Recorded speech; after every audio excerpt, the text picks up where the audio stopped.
പ്രിയ സജ്ജനങ്ങളെ, ശ്രീനാരായണ ഗുരുദേവൻ രചിച്ച കുണ്ടലിനി പാട്ടിൻ്റെ അർത്ഥവിവരണവും കുണ്ടലിനി യോഗം എന്താണെന്നും കുണ്ടലിനി ഉണർത്തുന്ന വിധവുമാണ് ഇന്നത്തെ വീഡിയോയിൽ ഉൾപ്പെടുത്തിയിരിക്കുന്നത്. ജാതി മതാതി ഭേദചിന്തകളെ പാടെ നിഷേധിച്ച വിപ്ലവകാരിയാണ് ശ്രീനാരായണ ഗുരുദേവൻ. എല്ലാ തരത്തിലുള്ള ഉച്ചനീച മനോഭാവങ്ങളെയും അദ്ദേഹം തിരസ്കരിച്ചു. സർവത്ര സമബുദ്ധി പുലർത്താനാണ് അദ്ദേഹം നമ്മോട് ആവശ്യപ്പെടുന്നത്. വ്യക്തിക്കും സമൂഹത്തിനും അതിരറ്റ ശാന്തിയും സുഖവും പകർന്നു കൊടുക്കാൻ കഴിവുള്ള ഈ വിപ്ലവാദർശം അദ്ദേഹത്തിന് എവിടെ നിന്ന് കിട്ടി? ഈ ചോദ്യത്തിനുത്തരം ആ ഗുരു തന്നെ നമ്മോട് ഉച്ചത്തിൽ വിളിച്ചറിയിക്കുന്ന ഒരു ചെറു കൃതിയാണ് കുണ്ടലിനി പാട്ട്. പാടി രസിക്കാൻ തക്കവണ്ണം പച്ചമലയാളത്തിൽ രചിച്ചിട്ടുള്ള ഒരു പാട്ടാണിത്. കുണ്ടലിനി മഹായോഗം എന്ന പ്രസിദ്ധമായി തീർന്നിട്ടുള്ള യോഗാനുഭവത്തിൻ്റെ അനുഭവമാതിരി നിറഞ്ഞു തുളുമ്പുന്ന വിവരണമാണിത്. കുണ്ടലിനി യോഗം എന്താണ്? അകവും പുറവും നിറഞ്ഞു വിളങ്ങുന്ന അദ്വൈതബോധത്തിൻ്റെ സാക്ഷാത്കാരത്തിന് തൊട്ടുമുമ്പുള്ള പ്രാണസാക്ഷാത്കാരമാണ് കുണ്ടലിനി യോഗം. അഖണ്ഡബോധ സ്വരൂപമായ പരമാത്മാവിൽ സ്പന്ദിച്ചുരിയുന്ന ശക്തിയുടെ ആദ്യത്തെ സ്പന്ദന പ്രവാഹമാണ് പ്രാണൻ അഥവാ ആധുനിക ശാസ്ത്രം കണ്ടെത്തിയിട്ടുള്ള ശുദ്ധമായ എനർജി. പ്രാണനിൽ പ്രതിബിംബിക്കുന്ന ബോധമാണ് ജീവൻ അഥവാ ഞാൻ എന്ന അനുഭവം. പ്രാണൻ സ്പന്ദിച്ചു കുറെ കൂടി കട്ടികൂടിയ സാങ്കല്പികമായ മനസ്സ് സ്പന്ദിച്ചു വീണ്ടും കട്ടികൂടിയാൽ ജഡശരീരങ്ങൾ. ഇതാണ് പരിണാമക്രമം. ഈ പരിണാമക്രമം ധരിക്കാൻ കഴിഞ്ഞാൽ കുണ്ടലിനി യോഗത്തിൻ്റെ ശാസ്ത്രീയത എളുപ്പം ബോധ്യപ്പെടും. അഖണ്ഡബോധത്തിൽ പ്രാണനിൽ മനസ്സിൽ ജഡശരീരങ്ങൾ. ഇതാണ് ക്രമം. ജഡശരീരം പോയാലും മനസ്സ് ബാക്കി നിൽക്കും. മനസ്സ് തിരോഭവിച്ചാൽ പ്രാണന്റെ പൂർണ്ണരൂപം തെളിയും. പ്രാണൻ സ്പന്ദനം അവസാനിപ്പിച്ചാൽ അഖണ്ഡബോധം അവശേഷിക്കും. ഇതാണ് തിരിച്ചുള്ള പരിണാമക്രമം. പ്രാണനിൽ രൂപം കൊള്ളുന്ന മനസ്സ് ഏകാഗ്രപ്പെട്ട് സ്വന്തം രൂപം കൈവെടിഞ്ഞാൽ പ്രാണനിൽ അലിഞ്ഞു ചേരുമെന്ന് പറയേണ്ടതില്ലല്ലോ. മഞ്ഞുംകട്ട അലിഞ്ഞാൽ വെള്ളമാകുന്നത് പരിണാമ നിയമമാണ്. ഒരു സമുദ്രത്തിൻ്റെ അല്പഭാഗത്ത് രൂപം കൊണ്ട് വേർതിരിക്കുന്ന മഞ്ഞുംകട്ടയുടെ പിന്നിലുള്ളത് അനന്തമായ സമുദ്രമാണെന്ന് ഓർക്കണം. അതുപോലെ വ്യക്തി മനസ്സുകളുടെ പിന്നിൽ അവയെ താങ്ങി നിൽക്കുന്നത് പ്രപഞ്ചം മുഴുവൻ ചലിപ്പിച്ചുകൊണ്ടിരിക്കുന്ന ഒരു അനന്ത പ്രാണനാണ്. സ്വന്തം മനസ്സ് ഏകാഗ്രപ്പെട്ട് അലിഞ്ഞു മറയാൻ തുടങ്ങുന്നതോടെ ഒരു യോഗിക്ക് അനന്തമായ പ്രാണപ്രസരം അനുഭവപ്പെടുന്നു. ശരീരാന്തർഭാഗത്ത് അടിത്തട്ടിൽ നിന്നും ഒടുങ്ങാത്തൊരു ശക്തി പല നാഡീഞരമ്പുകളിലും വ്യാപിച്ച് മുകളിലോട്ട് പ്രസരിക്കുന്നതായിട്ടാണ് അനുഭവം. ശമതമാദി കൊണ്ട് ഇന്ദ്രിയങ്ങളും മനസ്സുകൊണ്ട് ഒന്നടങ്ങി കിട്ടിയിട്ടില്ലാത്ത ആൾക്കാണ് ഇത് അനുഭവപ്പെടുന്നതെങ്കിൽ അത്ഭുതത്തിനും ഒപ്പം അമ്പരപ്പും ഉണ്ടാകും. പ്രാണയാമാദി ഘടായോഗ സാധനങ്ങൾ കൊണ്ട് ബലാൽ മനസ്സിനെ പിടിച്ചമർത്തുന്നവർക്ക് ഇവിടെയാണ് അപകടം പറ്റുന്നത്. നേരെ മറിച്ച് അന്നധ്യാനങ്ങളും വൈരാഗ്യം കൊണ്ട് പാകത വന്ന മനസ്സിൻ്റെ സ്വാഭാവികമായ പ്രാണപരിണാമം അതിരറ്റ ആനന്ദത്തിനും സത്യബോധത്തിനും വഴിതെളിക്കും. ശബ്ദസ്പർശ രൂപ രസഗന്ധങ്ങൾ എന്ന ഭൂത തന്മാത്ര കൂടിച്ചേർന്നതാണല്ലോ അന്ധകരണം. പ്രാണപ്രസരം ഉണരുന്നതോടെ ഈ അന്ധകരണ ഘടകങ്ങൾ ഛിന്ന ഭിന്നങ്ങളായി അവയുടെ അത്ഭുത രൂപങ്ങൾ പ്രദർശിപ്പിക്കാൻ തുടങ്ങും. എവിടെ നിന്നുണ്ടാകുന്നു എന്നറിയാതെ ദിവ്യനാദങ്ങളും ദിവ്യസ്പർശങ്ങളും ദിവ്യരൂപങ്ങളും ദിവ്യഗന്ധങ്ങളും ഒക്കെ അനുഭവ വിഷയമായി തീരും. പ്രകാശവും ഇരുട്ടും ഇടകലർന്നുള്ള വിവിധ ദർശനങ്ങളും ഉണ്ടാകും. ക്രമേണ ഏകാഗ്രത വർദ്ധിക്കുന്നതോടെ ദേഹമാകമാനമുള്ള പ്രസരണം ഉപേക്ഷിച്ച് ഒത്തമധ്യത്തിലുള്ള ഒരു നാഡിയിലേക്ക് പ്രാണൻ കടക്കുന്നത് കാണാറാകും. ദേഹമധ്യത്തിൽ നെടുനീളയുള്ള ഈ നാഡിയെയാണ് യോഗികൾ സുഷുമ്നാ നാഡി എന്ന് വിളിക്കുന്നത്. ശരീരാന്തർഭാഗത്ത് അടിത്തട്ടിൽ ചുരുണ്ടുകിടക്കുന്ന ഒരു സർപ്പം ഓരോ ചുരുളും നിവർത്തി സുഷുമ്നയിലേക്ക് പ്രവേശിക്കുന്നത് പോലെയാണ് അനുഭവവേളയിൽ തോന്നുക. കുണ്ടലിനി സുഷുമ്നയിൽ പ്രവേശിച്ച ഭ്രൂമധ്യത്തെ ലക്ഷ്യമാക്കി മുന്നേറുന്നു. അത് കടന്ന് മുന്നോട്ട് നീങ്ങുകയും അതിരറ്റ ആനന്ദവും സത്യബോധവും യോഗിക്കുണ്ടായിത്തീരുന്നു. ഇതാണ് ചുരുക്കത്തിൽ കുണ്ടലിനി യോഗം. കുണ്ടലിനി പാട്ടിലെ വരികൾ ഓരോന്നായി പരിശോധിക്കുന്നതോടെ കുണ്ടലിനി യോഗത്തിലെ വൈവിധ്യം നിറഞ്ഞ അനുഭവമണ്ഡലം നമുക്ക് തുറന്നു കിട്ടുന്നതാണ്. കുണ്ടലിനി പാട്ട് 21 ഈരടികൾ ഉൾപ്പെടുന്നതാണ് കുണ്ടലിനി പാട്ട്. സർപ്പാകൃതിയിൽ ചുരുണ്ടുകിടക്കുന്ന കുണ്ടലിനി ഉണർന്നു ശരീരമാകെ പ്രസരിക്കാൻ തുടങ്ങി. ഈ അനുഭവം ഉൾക്കൊള്ളുന്ന യോഗി കുണ്ടലിനി സർപ്പത്തെ സംബോധന ചെയ്ത് സ്വാഭിലാഷം വിവരിക്കുന്ന രീതിയിലാണ് പാട്ട് രചിച്ചിട്ടുള്ളത്. ഒന്നാമത്തെ ഈരടി നോക്കാം. ആടുപാമ്പേ പുനം തേടുപാമ്പേ അരുളാനന്ദ കൂത്തു കണ്ടാടുപാമ്പേ. പാമ്പ് ചുരുൾ നിവർന്നുണർന്നു വരുന്ന സർപ്പാകൃതിയിലുള്ള കുണ്ടലിനി. പുനം സുഷുമ്നാ നാഡി. അരുൾ ഭഗവത് കാരുണ്യം അഥവാ ഗുരുകാരുണ്യം. അരുൾ ആനന്ദം ഭഗവത് കാരുണ്യം കൊണ്ട് അനുഭവിക്കാറായ ആനന്ദം അഥവാ ആത്മാനന്ദം. ആനന്ദക്കൂത്ത് ആത്മാനന്ദത്തിൻ്റെ അലയടി. പാമ്പേ നൃത്തം വെച്ച് മുന്നേറുക. സർപ്പാകൃതിയിൽ ഭണം വിടർത്തി പ്രസരിക്കുന്ന അല്ലയോ കുണ്ടലിനി, നൃത്തം വെച്ച് മുന്നേറുക. സുഷുമ്നാ നാഡിയെ ലക്കാക്കി മുന്നോട്ട് നീങ്ങുക. ഗുരുവിൻ്റെയും ഭഗവാന്റെയും കാരുണ്യം കൊണ്ട് കണ്ടെത്താൻ കഴിയുന്ന ആത്മാനന്ദത്തിൻ്റെ അലയടി അനുഭവിച്ചുകൊണ്ട് മുന്നേറുക. കുണ്ടലിനിയെ ഉണർത്തുന്ന വിധം. വികാരസങ്കല്പ സ്വരൂപമായ മനസ്സ് ഏകാഗ്രപ്പെട്ടും അറിയുന്നതോടെയാണ് പ്രാണസ്വരൂപിണിയായ കുണ്ടലിനി ഉണരുന്നത്.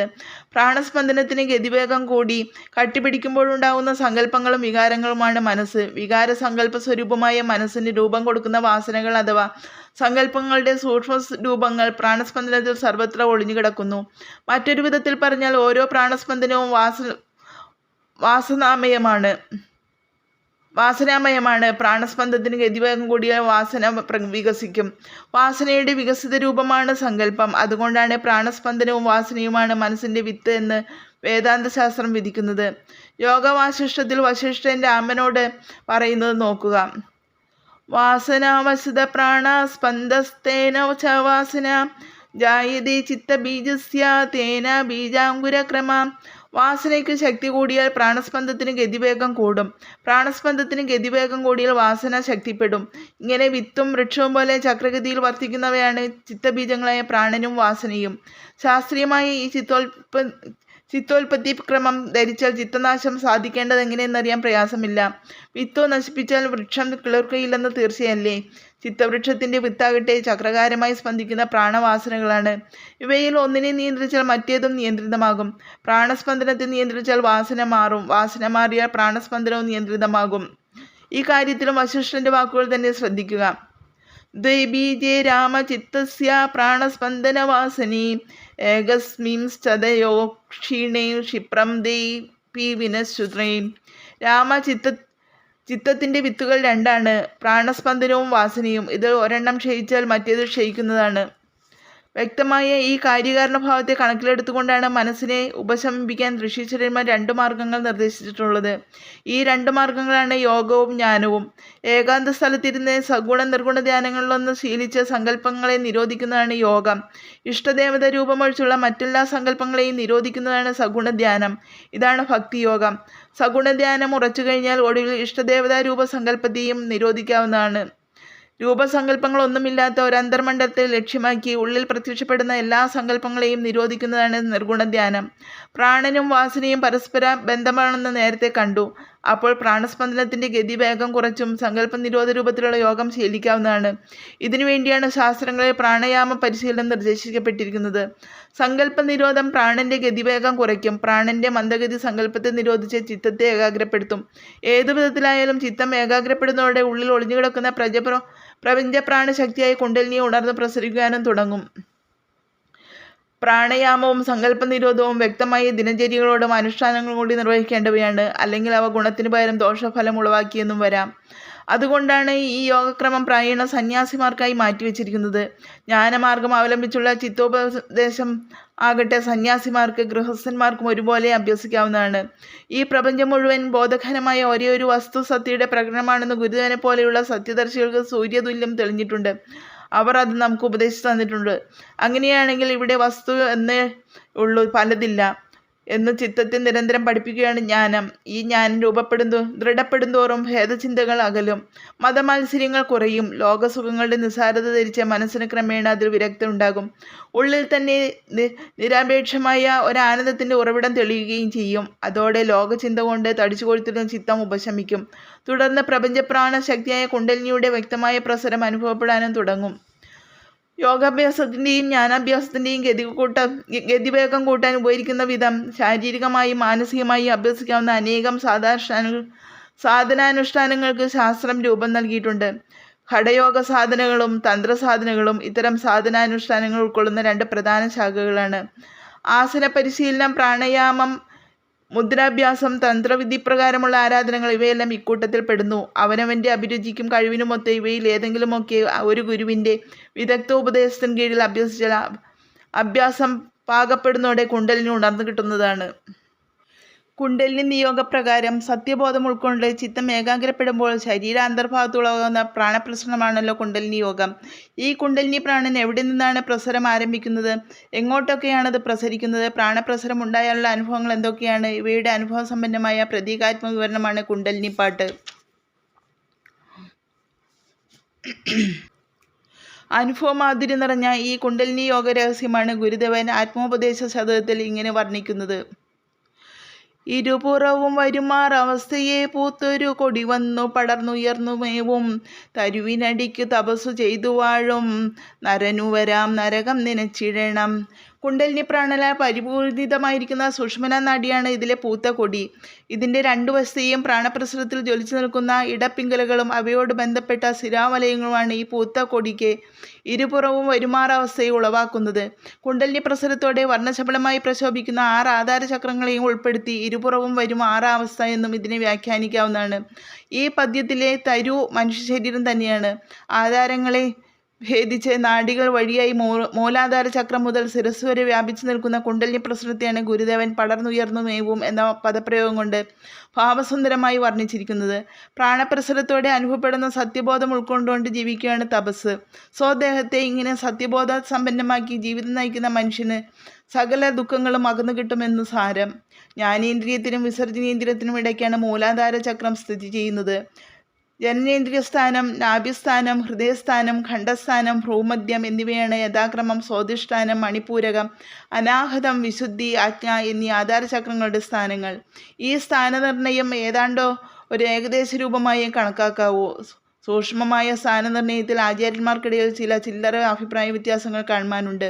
കുണ്ടലിനി പ്രസരത്തോടെ തെളിയുന്ന വൈവിധ്യം നിറഞ്ഞ അനുഭവങ്ങളും ആകർഷമായ വിവരണങ്ങളുമാണ് പാട്ടിൽ 2ാമത്തെ ഇരടി മുതൽ നൽകിയിട്ടുള്ളത്. കുണ്ടലിനി യോഗത്തിലെ മേൽപ്പറഞ്ഞ സാങ്കേതിക അംശങ്ങൾ സാമാന്യമായി ഗ്രഹിച്ചു കഴിഞ്ഞാൽ ഇനി നമുക്ക് 2ാമത്തെ ഇരടിയിലേക്ക് കടക്കാം. സഗുണ ദേവതാധ്യാനം കൊണ്ടോ നിർഗുണ ദേവതാധ്യാനം കൊണ്ടോ ചിത്തം ഏകാഗ്രപ്പെട്ടാൽ കുണ്ടലിനി ഉണർന്ന് പ്രസരിക്കാൻ തുടങ്ങുമെന്നു കണ്ടു. സഗുണ ധ്യാനം കൊണ്ടാണ് കുണ്ടലിനി ഉണരുന്നതെങ്കിൽ അതോടെ ആധാരചക്രങ്ങളിൽ സഗുണ ദേവതാരൂപങ്ങൾ ദർശിക്കാൻ ഇടവരുന്നു. നിർഗുണ ധ്യാനം കൊണ്ടാണ് കുണ്ടലിനി ഉണരുന്നതെങ്കിൽ ആരംഭദശയിൽ വർണ്ണശബളിമയോടെ മാറി മാറി പല പ്രകാശരൂപങ്ങളും തെളിയിച്ചുകൊണ്ട് ബോധസ്വരൂപമായ ആത്മാവിൻ്റെ ദർശനവും സാധ്യമായി തീരുന്നു. കുണ്ടലിനിയുടെ ഉണർവോടുകൂടി ഉണ്ടാകുന്ന ഈ ശിവദർശന രഹസ്യമാണ് ഗുരുദേവൻ 2ാമത്തെ ഇരടിയിൽ വിവരിക്കുന്നത്. തിങ്കളും കൊന്നയും ചൂടുമീശൻ പദ പങ്കജം ചേർന്നു നിന്നാടു പാമ്പേ.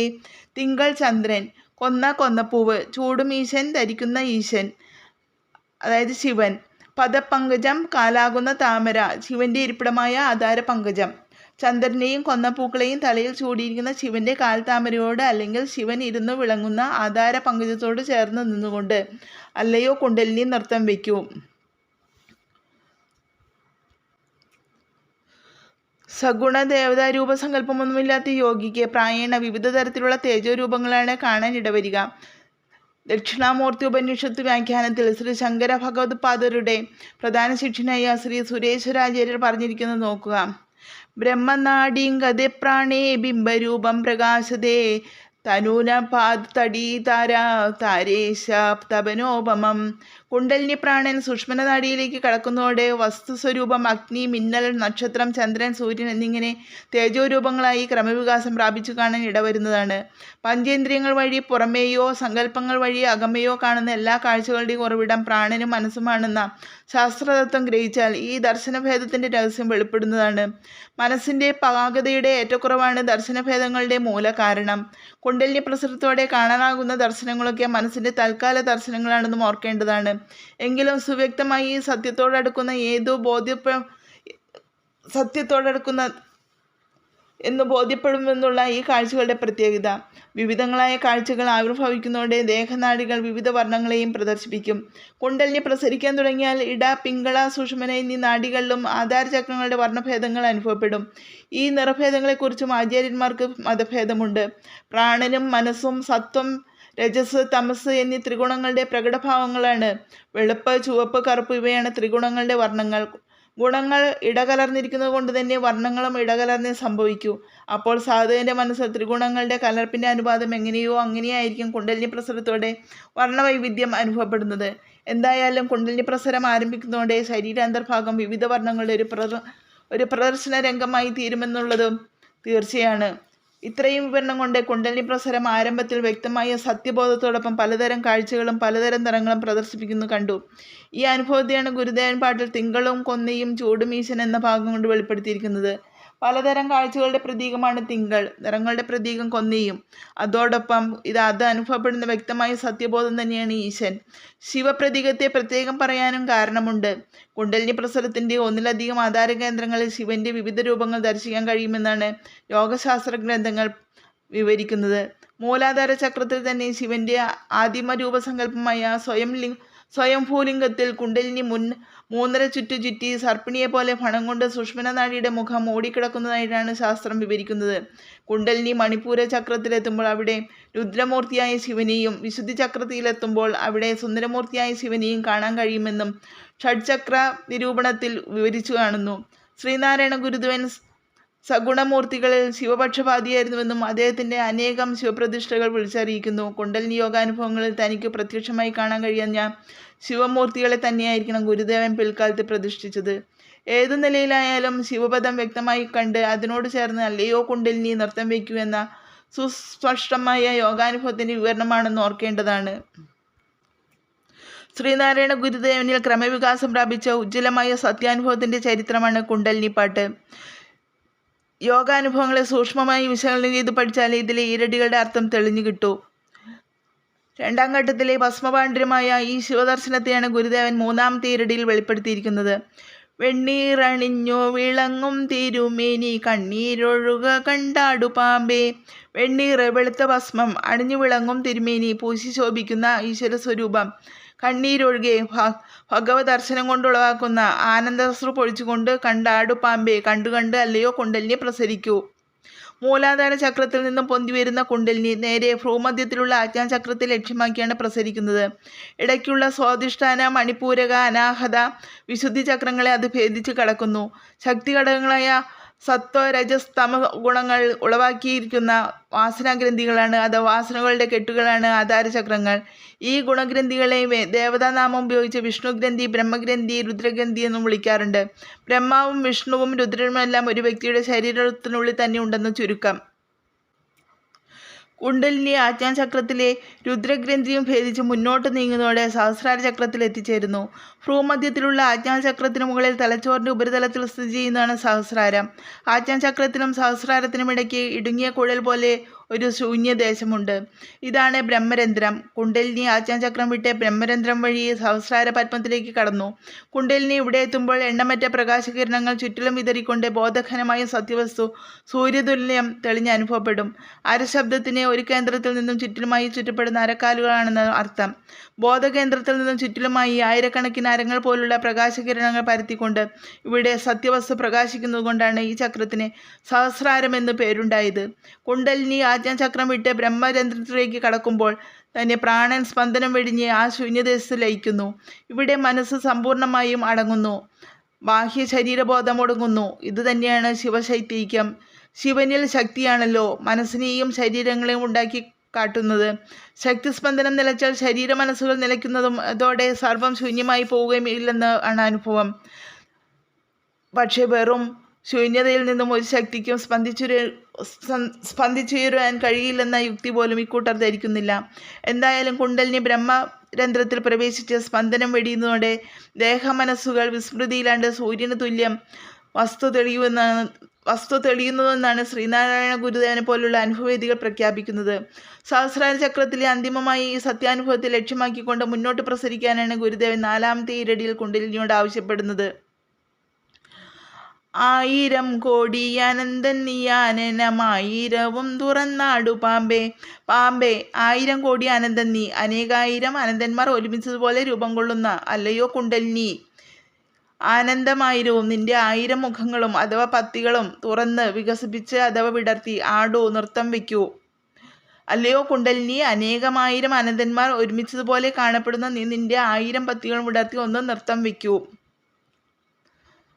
കുണ്ടലിനി ഉണർന്ന് പ്രസരിക്കാൻ തുടങ്ങുന്നതോടെ ഉള്ളിലുള്ള സൂക്ഷ്മ ശരീരത്തെക്കുറിച്ച് അത്ഭുതം തോന്നിക്കുന്ന പല കാര്യങ്ങളും യോഗിക്ക് നേരിട്ട് കണ്ടറിയാൻ കഴിയുന്നു.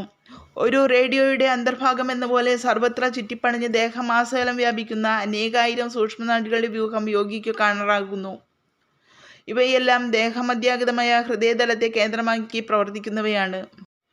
ഹൃദയം താമരയുടെ ആകൃതിയിലുള്ള ഒരു മാംസഖണ്ഡമാണ്.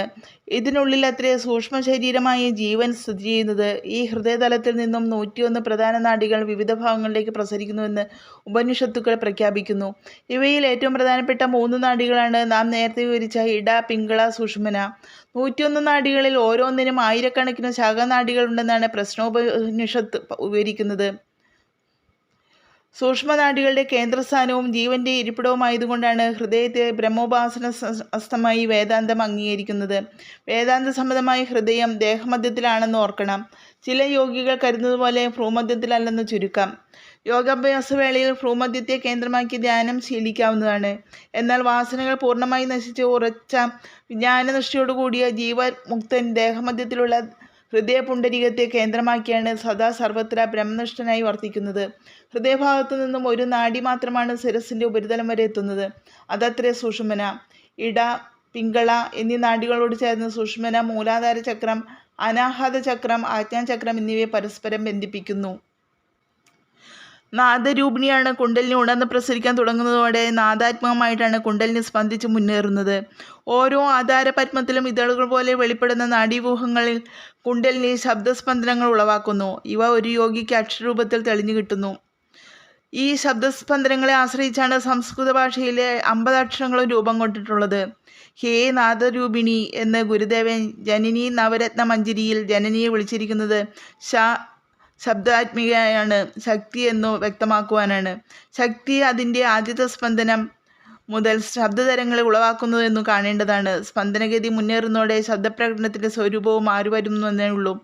ആധാരചക്രങ്ങളിലെ അരങ്ങളിൽ കടന്ന് ശക്തി സ്പന്ദിക്കുമ്പോൾ സ്പഷ്ടമായി യോഗിക്ക് അനുഭവപ്പെടുന്ന ശബ്ദസ്പന്ദനങ്ങളാണ് അക്ഷരങ്ങൾ. അക്ഷരങ്ങൾ കൂട്ടിയിണക്കി രൂപം കൊടുത്തിട്ടുള്ളവയാണല്ലോ മന്ത്രങ്ങളെല്ലാം.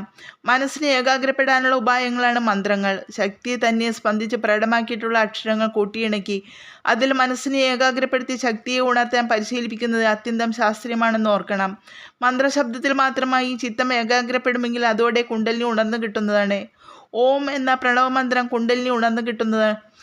ഓം എന്ന പ്രണവമന്ത്രം മുതൽ മനസ്സിനെ ഏകാഗ്രപ്പെടാൻ നിർദ്ദേശിക്കപ്പെട്ടിട്ടുള്ള മന്ത്രങ്ങൾ കോടിക്കണക്കിനുണ്ട്. അവയെല്ലാം ബോധസത്യവും പ്രാണശക്തിയും പേരിനെ വെളിപ്പെടുത്തിയിട്ടുള്ളതും അതുപോലെ കുണ്ടലിനിയെ ഉണർത്തി ബോധസത്വത്തെ കാട്ടിത്തരാൻ കഴിവുള്ളതുമാണെന്നും കാണേണ്ടതാണ്. ഈ കാര്യമാണ് ഗുരുദേവൻ 5-ാം ഈരടിയിൽ വെളിപ്പെടുത്തിയിരിക്കുന്നത്.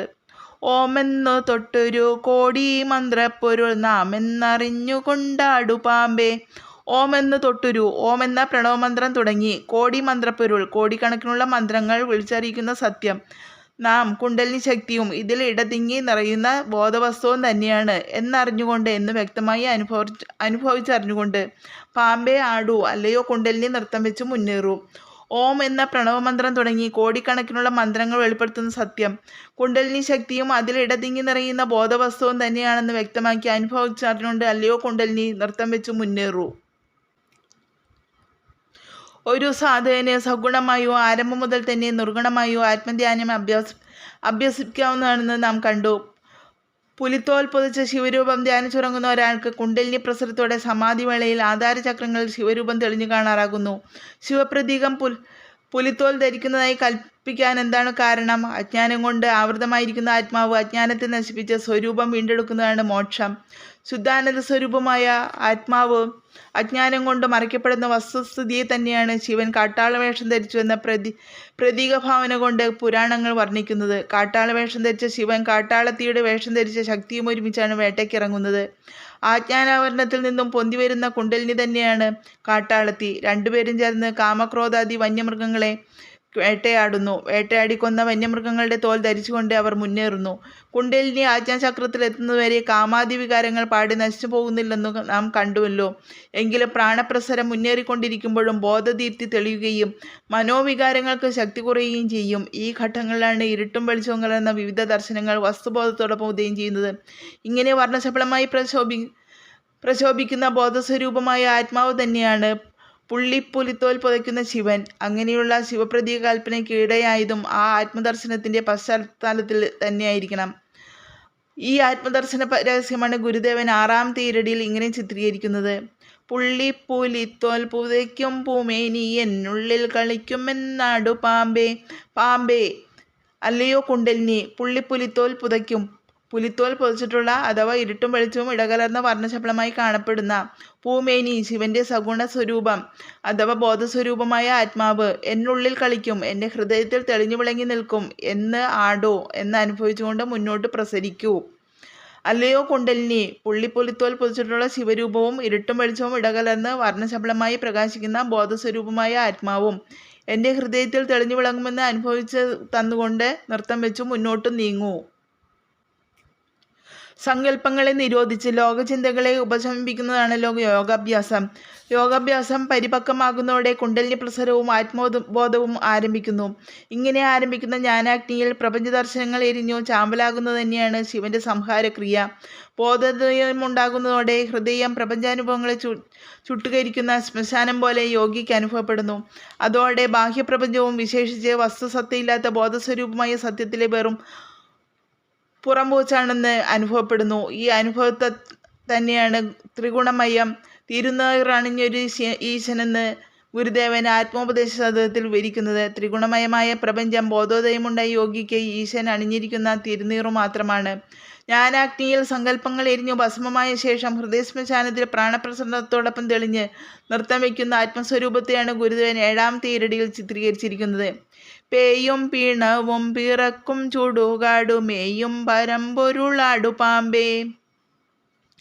പേയും പിണവും പിശാചും ജഡവും കാമക്രോധാദി വികാരങ്ങളും ജഡസങ്കല്പങ്ങളും പിറക്കും പുതുതായി എത്തിക്കൊണ്ടിരിക്കുന്ന ചുടുകാട് ചിത്തമാകുന്ന ശ്മശാനത്തെ പരമ്പൊരുൾ ബോധസ്വരൂപമായ സത്യം മേയും ഭക്ഷിച്ചുകൊള്ളും, ക്രമേണ ഉപശമിപ്പിച്ചുകൊള്ളും എന്നറിഞ്ഞ് ആടുപാമ്പെ അല്ലയോ കുണ്ടലിനി പ്രസരിക്കൂ.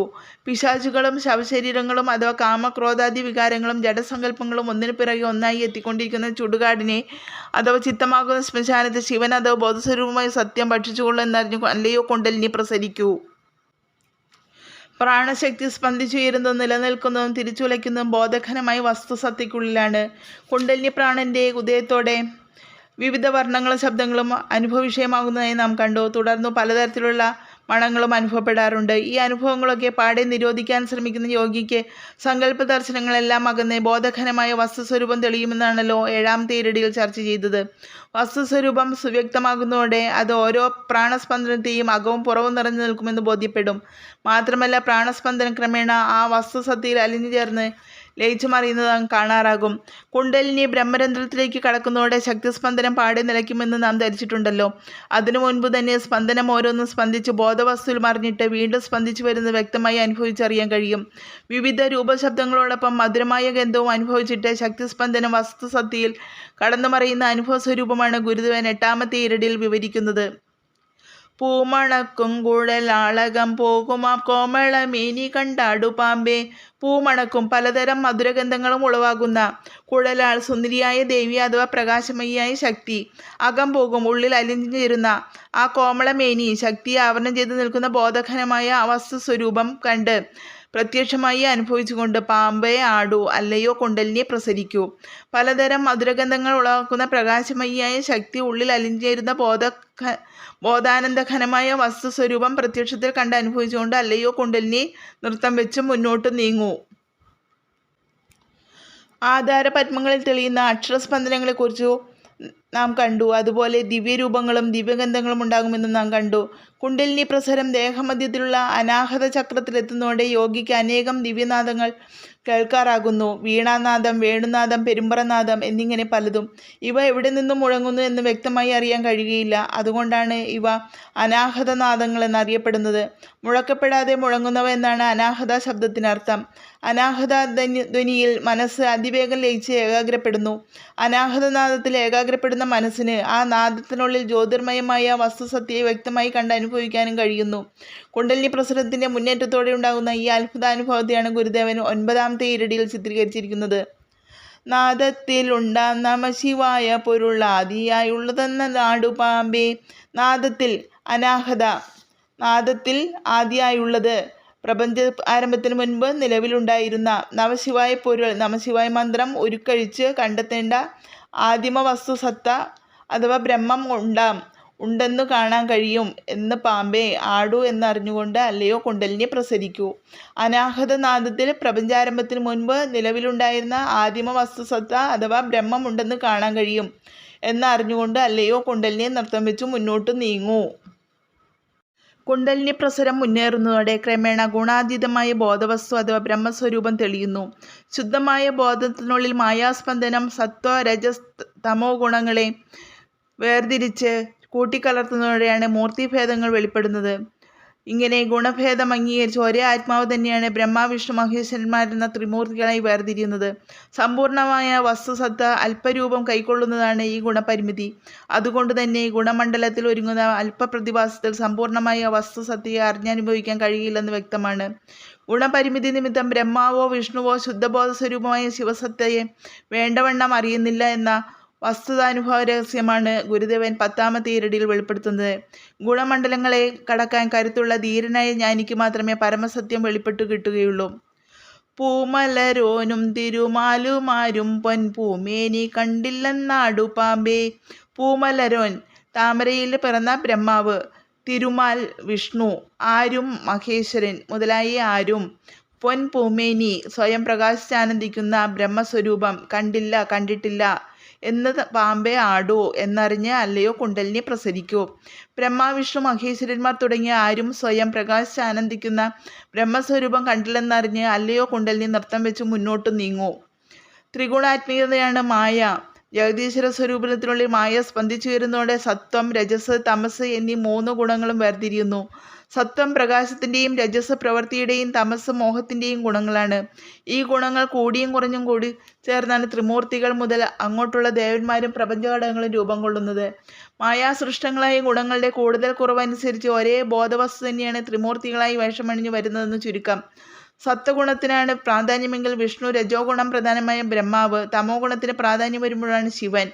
ത്രിമൂർത്തികളിൽ ഓരോരുത്തരിലും പ്രത്യേക ഗുണങ്ങൾക്ക് പ്രാധാന്യമുണ്ടായിരിക്കെ അപ്രധാനമായി മറ്റു 2 ഗുണങ്ങളും കൂടിച്ചേർന്നിട്ടുണ്ടോ എന്നറിയേണ്ടതാണ്. ഗുണഭേദമനുസരിച്ച് വിഷ്ണുവിൻ്റെ പ്രധാന ജോലി രക്ഷയും, ബ്രഹ്മാവിൻ്റേത് സൃഷ്ടിയും, ശിവൻ്റേത് സംഹാരവുമാണ്.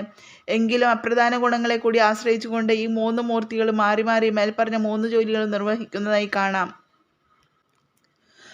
അവിദ്യ കാമകർമ്മങ്ങളുടെ ഫലമാണ് സംസാരം. വസ്തു ഒന്നേ ഉള്ളൂ എന്നറിയാതെ നാമരൂപങ്ങളെ പലതായി കണ്ടു ഭ്രമിക്കുന്നതാണ് അവിദ്യ. ഭേദചിന്തയാണ് അവിദ്യ എന്ന് താല്പര്യം. ഭേദചിന്തയുടെ ഫലമായി ജഡനാമരൂപങ്ങളെ പലതിനെയും സ്വന്തമാക്കി വയ്ക്കാനും ചിലതിനെ പുറന്തള്ളാനുമാണ് ആഗ്രഹമാണ് കാമം. കർമ്മങ്ങളെല്ലാം ഈ കാമത്തിൻ്റെ ഫലമാണ്. സുഖിപ്പിക്കുന്നവയെ സ്വന്തമാക്കി വയ്ക്കാനും ദുഃഖിപ്പിക്കുന്നവയെ പുറന്തള്ളുവാനുമാണ് എല്ലാവരുടെയും പ്രയത്നം. അതാണ് സകലരുടെയും കർമ്മം. ഇങ്ങനെ നോക്കുമ്പോൾ അവിദ്യ കാമകർമ്മങ്ങളുടെ കാരണകാര്യഭാവം വ്യക്തമാണ്. ഇവയിൽ തടുത്തു നിൽക്കുന്ന കാമത്തെ അപ്പാടെ ഉപേക്ഷിച്ചാൽ അതിൻ്റെ കാര്യമായ കർമ്മം സ്വയം കെട്ടടങ്ങിക്കൊള്ളും. എങ്ങനെയാണ് കാമത്തെ നശിപ്പിക്കുക? കാരണമായ അവിദ്യയെ നശിപ്പിച്ചാലേ കാമം അടങ്ങൂ. ഭേദദൃഷ്ടിയാണ് അവിദ്യയെങ്കിൽ എല്ലാം ഒരേ ഒരു പരമാത്മ സത്യമാണെന്നുള്ള അദ്വൈതബോധം കൊണ്ട് മാത്രമേ അത് അടങ്ങി കിട്ടൂ. ശിവസ്വരൂപമായ അദ്വൈതബോധം കൊണ്ട് അവിദ്യ നശിപ്പിച്ചാൽ കാമം ജയിക്കപ്പെടും. അതോടെ ജന്മമരണ രൂപത്തിലുള്ള സംസാരബന്ധവും അടങ്ങും. കാമജയം തന്നെ മരണജയം. കാമാരിതനെന്ന കാലാരി.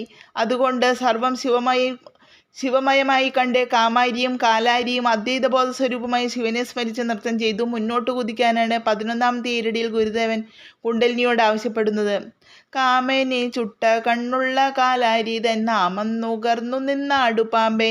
കാമനെ ചുട്ട, കാമദേവനെ ദഹിപ്പിച്ച അഥവാ അവിദ്യാകാര്യമായ കാമത്തെ പാടെ ഉപശമിപ്പിക്കുന്ന, കണ്ണുള്ള, നെറ്റിക്കണ്ണുള്ള അഥവാ ജ്ഞാനാനുഭവമുള്ള, കാലാരിതൻ, കാലാകാലനായ ശിവന്റെ അഥവാ ജന്മമരണക്രമത്തെ നിശേഷം അയച്ചു കളയുന്ന പരബ്രഹ്മത്തിൻ്റെ നാമം നുകർന്നു നിന്ന്, ശിവനാമം സ്മരിച്ച് അഥവാ അദ്വൈതാമൃതം നുകർന്ന് പാമ്പേ ആടൂ, അല്ലയോ കുണ്ടലിനി പ്രസരിക്കൂ. കാമനെ എരിച്ച് ചാമ്പലാക്കിയ നെറ്റിക്കണ്ണുള്ള കാലാകാലനായ ശിവന്റെ നാമം സ്മരിച്ചുകൊണ്ട് അല്ലയോ കുണ്ടലിനി നൃത്തം വെച്ച് മുന്നോട്ട് നീങ്ങൂ. അഥവാ അവിദ്യാകാര്യമായ കാമത്തെ പാടെ ഉപശമിപ്പിക്കുന്ന ജ്ഞാനാനുഭവത്തോടു കൂടിയ ജനനമരണാതീതമായ പരബ്രഹ്മത്തിൻ്റെ അദ്വൈതാമൃതം നുകർന്ന് അനുഭവിച്ചുകൊണ്ട് അല്ലയോ കുണ്ടലിനി പ്രസരിക്കൂ.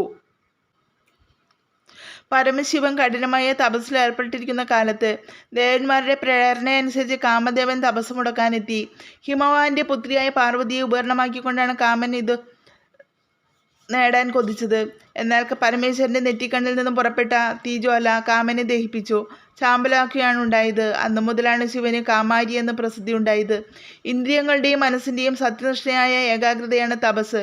പരമശിവനിൽ നിന്നല്ല ആരിലുമുള്ള ഈ ശിവസ്വരൂപ സ്ഥിതിക്ക് ഭംഗം വരുത്തുന്ന ഒരേ ഒരു ഹേതു കാമപ്രേരണയാണ്. കാമങ്ങളിൽ വെച്ച് ജയിക്കാൻ ഏറ്റവും പ്രയാസമുള്ളതാണ് ലൈംഗിക പ്രേരണ. മറ്റു ലോകാനുഭവങ്ങൾക്ക് വേണ്ടിയുള്ള പ്രേരണകളും കാമങ്ങൾ തന്നെയാണ്. കാമപ്രേരണകൾ മനുഷ്യ മനസ്സിനെ സദാ ബാഹ്യജടങ്ങളുടെ പിന്നാലെ പായിച്ചു കൊണ്ടിരിക്കുന്നു.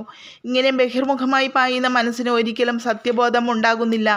നേരെ മറിച്ച് അന്തർമുഖമായി ആത്മനിഷ്ഠമായി തീരുന്ന മനസ്സ് സ്വതന്ത്രവും അതിരറ്റതുമായി ആത്മാനന്ദം അനുഭവിച്ച് കൃതകൃത്യമായി തീരുന്നു. ആത്മനിഷ്ഠ അഥവാ ശിവസ്ഥിതി കാമങ്ങളെ പാടെ നശിപ്പിക്കുന്നു. എല്ലാ ബ്രഹ്മസ്വരൂപമെന്നുള്ള വസ്തുബോധമാണ് ജ്ഞാനദൃഷ്ടി. ഈ ജ്ഞാനദൃഷ്ടിയുടെ പ്രതീകം മാത്രമേ ശിവന്റെ നെറ്റിക്കണ്ണ്. ഒരു യോഗിക്ക് കുണ്ടലിനി പ്രസരം ഭ്രൂമധ്യത്തിലെത്തുന്നതോടെ ശിവശൈത്യയ്ക്ക് രൂപത്തിലുള്ള ഒരു ജ്ഞാനദൃഷ്ടി ആവിർഭവിക്കുന്നു. ഈ കണ്ണിൽ നിന്നും പുറപ്പെടുന്ന വൈരാഗ്യത്തിൻ്റെ തീജ്വാലയാണ് സകല കാമങ്ങളെയും ചുട്ട് ചാമ്പലാക്കുന്നത്. ജ്ഞാനദൃഷ്ടി നേടി എല്ലാ ലൗകിക കാമങ്ങളിൽ നിന്നും നിവൃത്തനായി വർത്തിച്ച ശ്രീനാരായണ ഗുരുദേവൻ സ്വാനുഭവം വെളിപ്പെടുത്തിയിരിക്കുകയാണ് ഈ രടിയിൽ. ശിവസ്വരൂപ സ്ഥിതിക്ക് മാത്രമേ കാമനെ ചുടാനുള്ള കണ്ണുണ്ടാവൂ. അതുകൊണ്ട് ആ സ്ഥിതിയെ ലക്ഷ്യമാക്കി പ്രസരിക്കാനാണ് കുണ്ടലിനിയോട് ആവശ്യപ്പെടുന്നത്. കുണ്ടലിനി പ്രസരം മുന്നേറുന്നതോടെ കാമലോപാധി ചിന്താമലിനതകൾ വിട്ടകലുന്നു. ചിത്തം സത്വഗുണപ്രകാശം കൊണ്ട് നിറയുന്നു. സത്വഗുണദീപ്തി കൈക്കൊണ്ട ചിത്തത്തിന് വ്യക്തി ശരീരത്തിലുള്ള വ്യക്തമായ വസ്തുബോധം അഥവാ ആത്മദർശനം സാധ്യമായി തീരുന്നു. അതോടെ സ്വന്തം വ്യക്തി ശരീരത്തിനുള്ളിൽ കുടികൊള്ളുന്ന സത്യം തന്നെ ലോകമെങ്ങും നിറഞ്ഞിരിക്കുന്നതെന്നും അനുഭവപ്പെടുന്നു. ഉള്ളിൽ സത്യത്തെ കണ്ടെത്താതെ ഒരിക്കലും പുറമേ കണ്ടെത്താൻ കഴിയുന്നതല്ല. അവനവൻ്റെ ഉള്ളിൽ കുടികൊള്ളുന്ന സത്യം തന്നെയാണ് ലോകമെങ്ങും നിറഞ്ഞിരിക്കുന്നത് എന്ന അനുഭവ രഹസ്യം അറിഞ്ഞുകൊണ്ട് പ്രസരിക്കാനാണ് ഗുരുദേവൻ 12ാമത്തെ ഈരടിയിൽ കുണ്ടലിനിയോട് ആവശ്യപ്പെടുന്നത്. വെള്ളിമലയിൽ വിളങ്ങും വേദപ്പൊരുൾ ഉള്ളിൽ കളിക്കുമെന്നാടു പാമ്പേ. വെള്ളിമലയിൽ വിളങ്ങും കൈലാസത്തിൽ താമസമാക്കിയിട്ടുള്ള വേദപ്പൊരുൾ, വേദം വെളിപ്പെടുത്തി തരാൻ ശ്രമിക്കുന്ന സത്യം അഥവാ അറിവിൻ്റെ തത്വം ഉള്ളിൽ കളിക്കുമെന്ന് അവനവൻ്റെ ഉള്ളിൽ തന്നെ തെളിഞ്ഞു കാണാറാകുമെന്ന് അറിഞ്ഞുകൊണ്ട് പാമ്പേ ആടൂ, അല്ലയോ കുണ്ടലിനി പ്രസരിക്കൂ.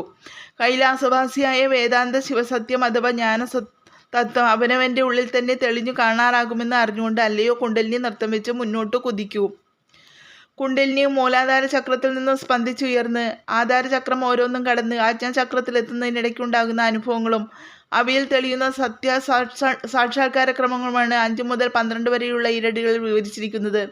കുണ്ടലിനി ആജ്ഞാചക്രം കടന്ന് ബ്രഹ്മരന്ധ്രത്തിൽ പ്രവേശിക്കുന്നതോടെ സ്പന്ദനം നിലച്ച് ഗുണമണ്ഡലങ്ങളാകുന്ന കേവല സത്യം സുസ്പഷ്ടമായി സ്വാനുഭവത്തോടെ തെളിയുന്നു. സങ്കല്പ വികല്പങ്ങളെല്ലാം ഒടുങ്ങി മനസ്സ് പാടെ ഒഴിഞ്ഞു മാറുന്നിടത്താണ് ഈ സത്യസ്ഥിതി മാറി മാറി തെളിയുന്നത്. ഇങ്ങനെ തെളിയുന്ന അദ്വൈയ സത്യാനുഭവത്തിൻ്റെ മഹിമയാണ് ഗുരുദേവൻ 13 മുതൽ 21 വരെയുള്ള ഈരടികളിൽ വിവരിക്കുന്നത്. ഒരു യോഗി ബോധത്തെ വേർതിരിച്ചുകൊണ്ട് ജഡദൃശ്യാനുഭവങ്ങളെ നിഷേധിച്ചു തള്ളുന്ന പ്രക്രിയയ്ക്കാണ് വേദാന്തം നേതി പ്രക്രിയ എന്ന് പേരിട്ടിരിക്കുന്നത്. നേതി പ്രക്രിയ പൂർണ്ണമാകുന്നതോടെ തെളിയുന്ന അദ്വൈയ സത്യാനുഭവത്തെ ഉന്നം വെച്ചുകൊണ്ട് മുന്നോട്ട് കുതിക്കാനാണ് 13ാമത്തെ ഈരടിയിൽ ഗുരുദേവൻ കുണ്ടലിനിയോട് ആവശ്യപ്പെടുന്നത്. എല്ലാം ഇറക്കിയെടുക്കുമേകൻ പദ പല്ലവം പറ്റി നിന്നാടു പാമ്പേ. എല്ലാം ഇറക്കി ജഡദൃശ്യ പരമ്പരയെ മുഴുവൻ പുറന്തള്ളിയെടുക്കും സ്വയം തെളിയുന്ന ഏകൻ പദപല്ലവം അദ്വൈതമായ ആത്മാവിൻ്റെ ആനന്ദപ്രദമായ സാന്നിധ്യം പറ്റി നിന്ന് അനുഭവിച്ചുകൊണ്ട് പാമ്പെ ആടൂ, അല്ലയോ കുണ്ടലിനി മുന്നോട്ട് കുതിക്കൂ. ജഡദൃശ്യ പരമ്പരയെ മുഴുവൻ പുറന്തള്ളി സ്വയം തെളിയുന്ന അദ്വൈതമായ ആത്മാവിൻ്റെ ആനന്ദപ്രദമായ സാന്നിധ്യം അനുഭവിച്ചുകൊണ്ട് അല്ലയോ കുണ്ടലിനി നൃത്തം വെച്ച് മുന്നോട്ട് കുതിക്കൂ. അഖണ്ഡമായ ബോധം അഥവാ അറിവാണ് പ്രപഞ്ചത്തിന് ആദർശമായ സത്യം. അതിൽ പൊന്തിമറിയുന്ന അല്പബോധങ്ങളാണ് പ്രപഞ്ചഘടകങ്ങളായി കാണപ്പെടുന്ന ചെറിയ അറിവുകളെല്ലാം.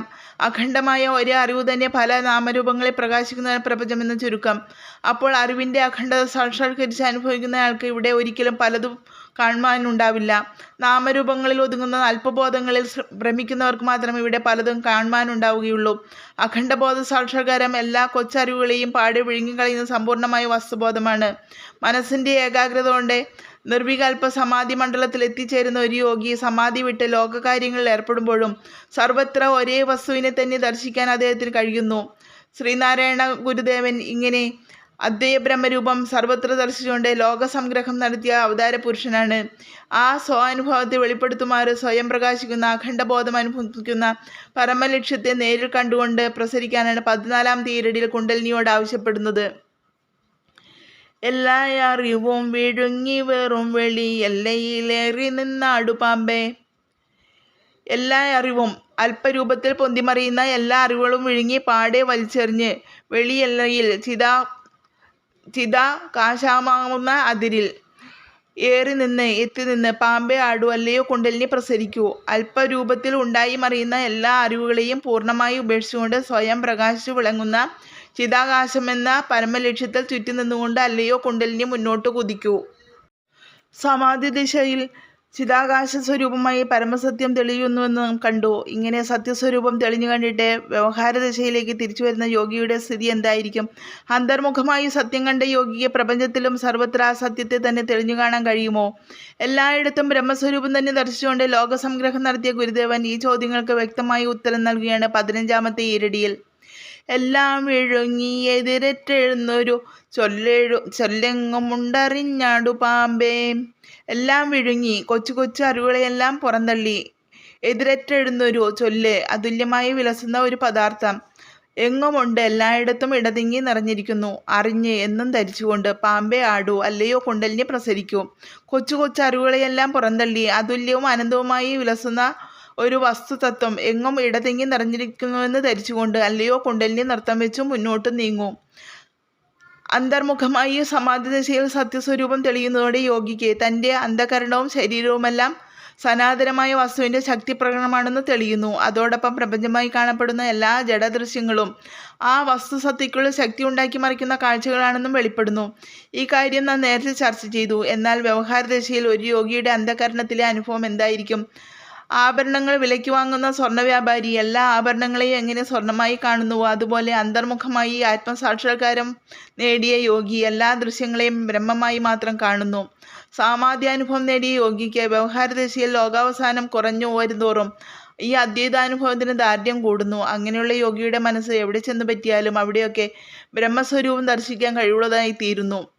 ഇതാണ് ഇടതടവില്ലാത്ത അദ്വൈത ദർശനം. ലോകവാസനകൾ പാടെ കയറ്റി ബ്രഹ്മനിഷ്ഠ നേടിയ ജീവമുക്തന്മാർ ചിലപ്പോൾ ലോകസംഗ്രഹത്തിൽ ഏർപ്പെട്ടു എന്ന് വരാം. മറ്റു ചിലപ്പോൾ മൗനമവലംബിച്ച് കാലയാപനം ചെയ്തുവെന്നും വരാം.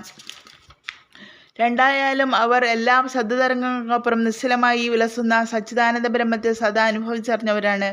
ജീവാത്മുക്തൻ്റെ ബ്രഹ്മനിഷ്ഠ ദേഹത്തിൻ്റെ പ്രവർത്തനങ്ങളെയോ പ്രവർത്തനരാഹിത്യത്തെയോ നോക്കി അളക്കാവുന്നതല്ല. ലോകസംഗ്രഹം നടത്തുന്ന ജീവാത്മുക്തൻ്റെ ബ്രഹ്മനിഷ്ഠയുടെ ദാർഢ്യം വിവരിച്ചിട്ട് ഗുരുദേവൻ സദാ സഹജ സമാധിയിൽ ഏർപ്പെട്ടിരിക്കുന്ന ജീവൻ മുക്തൻ്റെ ബ്രഹ്മനിഷ്ഠയുടെ രഹസ്യമാണ് 16-ാമത്തെ ഈരടിയിൽ വിവരിക്കുന്നത്. ചൊല്ലെല്ലാം ഉണ്ടോ ചുടരാം എഴും പൊരുളെല്ലായിലേറി നിന്നാടു പാമ്പേ. ചൊല്ലെല്ലാം ഉണ്ട്, എല്ലാവിധ ശബ്ദതരംഗങ്ങളും അടക്കി ചുടരായെഴും അഗ്നി പോലെ തേജോമയമായി സ്വയം പ്രകാശിച്ചു വിളങ്ങുന്നു. പൊരുളെല്ലയിൽ വസ്തുതത്വമാകുന്ന അവതരിൽ ഏറി നിന്ന് എത്തി നിന്ന് പാമ്പെ ആടൂ അല്ലയോ കുണ്ടലിനി പ്രസരിക്കൂ. എല്ലാ ശബ്ദതരംഗങ്ങളും അടക്കിയ അഗ്നിയെപ്പോലെ സ്വയം പ്രകാശിച്ചു വിളങ്ങുന്ന ആത്മസ്വരൂപത്തിൽ പറ്റി നിന്നുകൊണ്ട് അല്ലയോ കുണ്ടലിനി നൃത്തം വയ്ക്കൂ. ശബ്ദതരംഗങ്ങളുടെ എല്ലാം ഉറവിടമാണ് സത്യം. അതുകൊണ്ട് തന്നെ ശബ്ദതരംഗങ്ങൾ പൂർണ്ണമായി ഉപശമിക്കുന്നിടത്ത് സത്യം സ്വയം തെളിയുമെന്ന് കാണേണ്ടതാണ്. പരമാത്മസ്വരൂപത്തിൽ ധ്വനിമയമായിട്ടാണ് ശക്തി സ്പന്ദിക്കാൻ തുടങ്ങുന്നത്. ഓരോ ശക്തിസ്പന്ദനത്തിനും ഉളവാകുന്ന ഒരു ധ്വനിസ്പന്ദനത്തിന് ഗതിവേഗം കൂടുന്നതോടെ വിവിധ പരിണാമഘട്ടങ്ങൾ കടന്നാണ് ഒടുവിൽ പുറമേ കേൾക്കാവുന്ന ശബ്ദമായി മാറുന്നത്. ധ്വനിമയമായ പ്രപഞ്ച സൃഷ്ടിയെയും ധ്വനി ഉപശമിക്കുന്നതോടെ സംഭവിക്കുന്ന പ്രപഞ്ചോപശമനത്തെയും ഗുരുദേവൻ തന്നെ ആത്മോപദേശത്തിൽ വിവരിച്ചിരിക്കുന്നു. സൃഷ്ടിയുടെ ആരംഭത്തിൽ ആദ്യം ധ്വനിമയമായ ആകാശത്തിൻ്റെ തോന്നൽ ഉളവാക്കുന്നു. തുടർന്ന് സൂര്യചന്ദ്രാദി ദൃശ്യങ്ങൾ ഒന്നായി കാണപ്പെടും. അറിവ്, അറിയുന്നവൻ, അറിയപ്പെടുന്ന പദാർത്ഥം എന്ന ത്രിപുടി വേർതിരിയും. സമാധി പ്രക്രിയയുടെ അന്ത്യത്തിലും ധ്വനിമയമായി ആകാശം തെളിയും. അവിടെ സൂര്യചന്ദ്രാദി ദൃശ്യങ്ങൾ മാഞ്ഞുമറിയും. ത്രിപുടി വേർതിരിവ് ഉപേക്ഷിച്ച് ഒന്നായി തീരും. സൃഷ്ടി പ്രക്രിയയിലെയും സമാധി പ്രക്രിയയിലെയും ഈ ക്രമം ധരിക്കാൻ കഴിവുള്ളയാൾക്ക് ശബ്ദതരംഗങ്ങൾ പൂർണ്ണമായി അടങ്ങുന്ന ഇടമാണ് സ്വയം പ്രകാശിക്കുന്ന സത്യമെന്ന് കാണാൻ പ്രയാസമില്ല. ഈ സത്യം സാക്ഷാത്കരിച്ച ചില ജീവാത്മുക്തന്മാർ കഴിയുന്നിടത്തോളം ശബ്ദതരംഗങ്ങളിലേക്ക് തിരിച്ചുയരാൻ കൂട്ടാക്കാതെ സദാ സഹജ സമാധിയിൽ ഏർപ്പെട്ട് കാലം കഴിച്ചു കൂട്ടുന്നു. ഭഗവാൻ രമണ മഹർഷി അധിക സമയവും ഇങ്ങനെ സഹജ സമാധിയിൽ ഏർപ്പെട്ടു കഴിഞ്ഞുകൂടിയിരുന്നതായിട്ടാണ് പ്രസിദ്ധി. രമണ മഹർഷിയെ സന്ദർശിച്ചപ്പോൾ ശ്രീനാരായണ ഗുരുദേവന് തന്നെ കാണാനിടയായ ഈ സഹജന സമാധിസ്ഥിതി മുനിചര്യ പഞ്ചകം എന്ന കൃതിയിൽ അനുഭവസമ്പന്നമായി ചിത്രീകരിച്ചിട്ടുണ്ട്. ഇങ്ങനെ സ്വയം പ്രകാശിക്കുന്ന ആത്മതത്വത്തിൽ ചിത്തത്തെ അലിയിപ്പിച്ച് ചേർത്ത് വർത്തിക്കുന്ന തികഞ്ഞൊരു മൗനസ്ഥിതിയും ഉണ്ടെന്നറിഞ്ഞ് അതിലെത്തി നിന്നുകൊണ്ട് നൃത്തം വയ്ക്കാനാണ് 16ാമത്തെ ഈരടിയിൽ കുണ്ടലിനിയോട് ആവശ്യപ്പെടുന്നത്. ലോകസംഗ്രഹത്തിൽ ഏർപ്പെടുന്ന ജീവമുക്തന്മാർ കൂടെ കൂടെ ഈ മൗനസമാധിയെ അവലംബിച്ചിരിക്കാറുള്ളതെന്നും ഓർക്കേണ്ടതാണ്.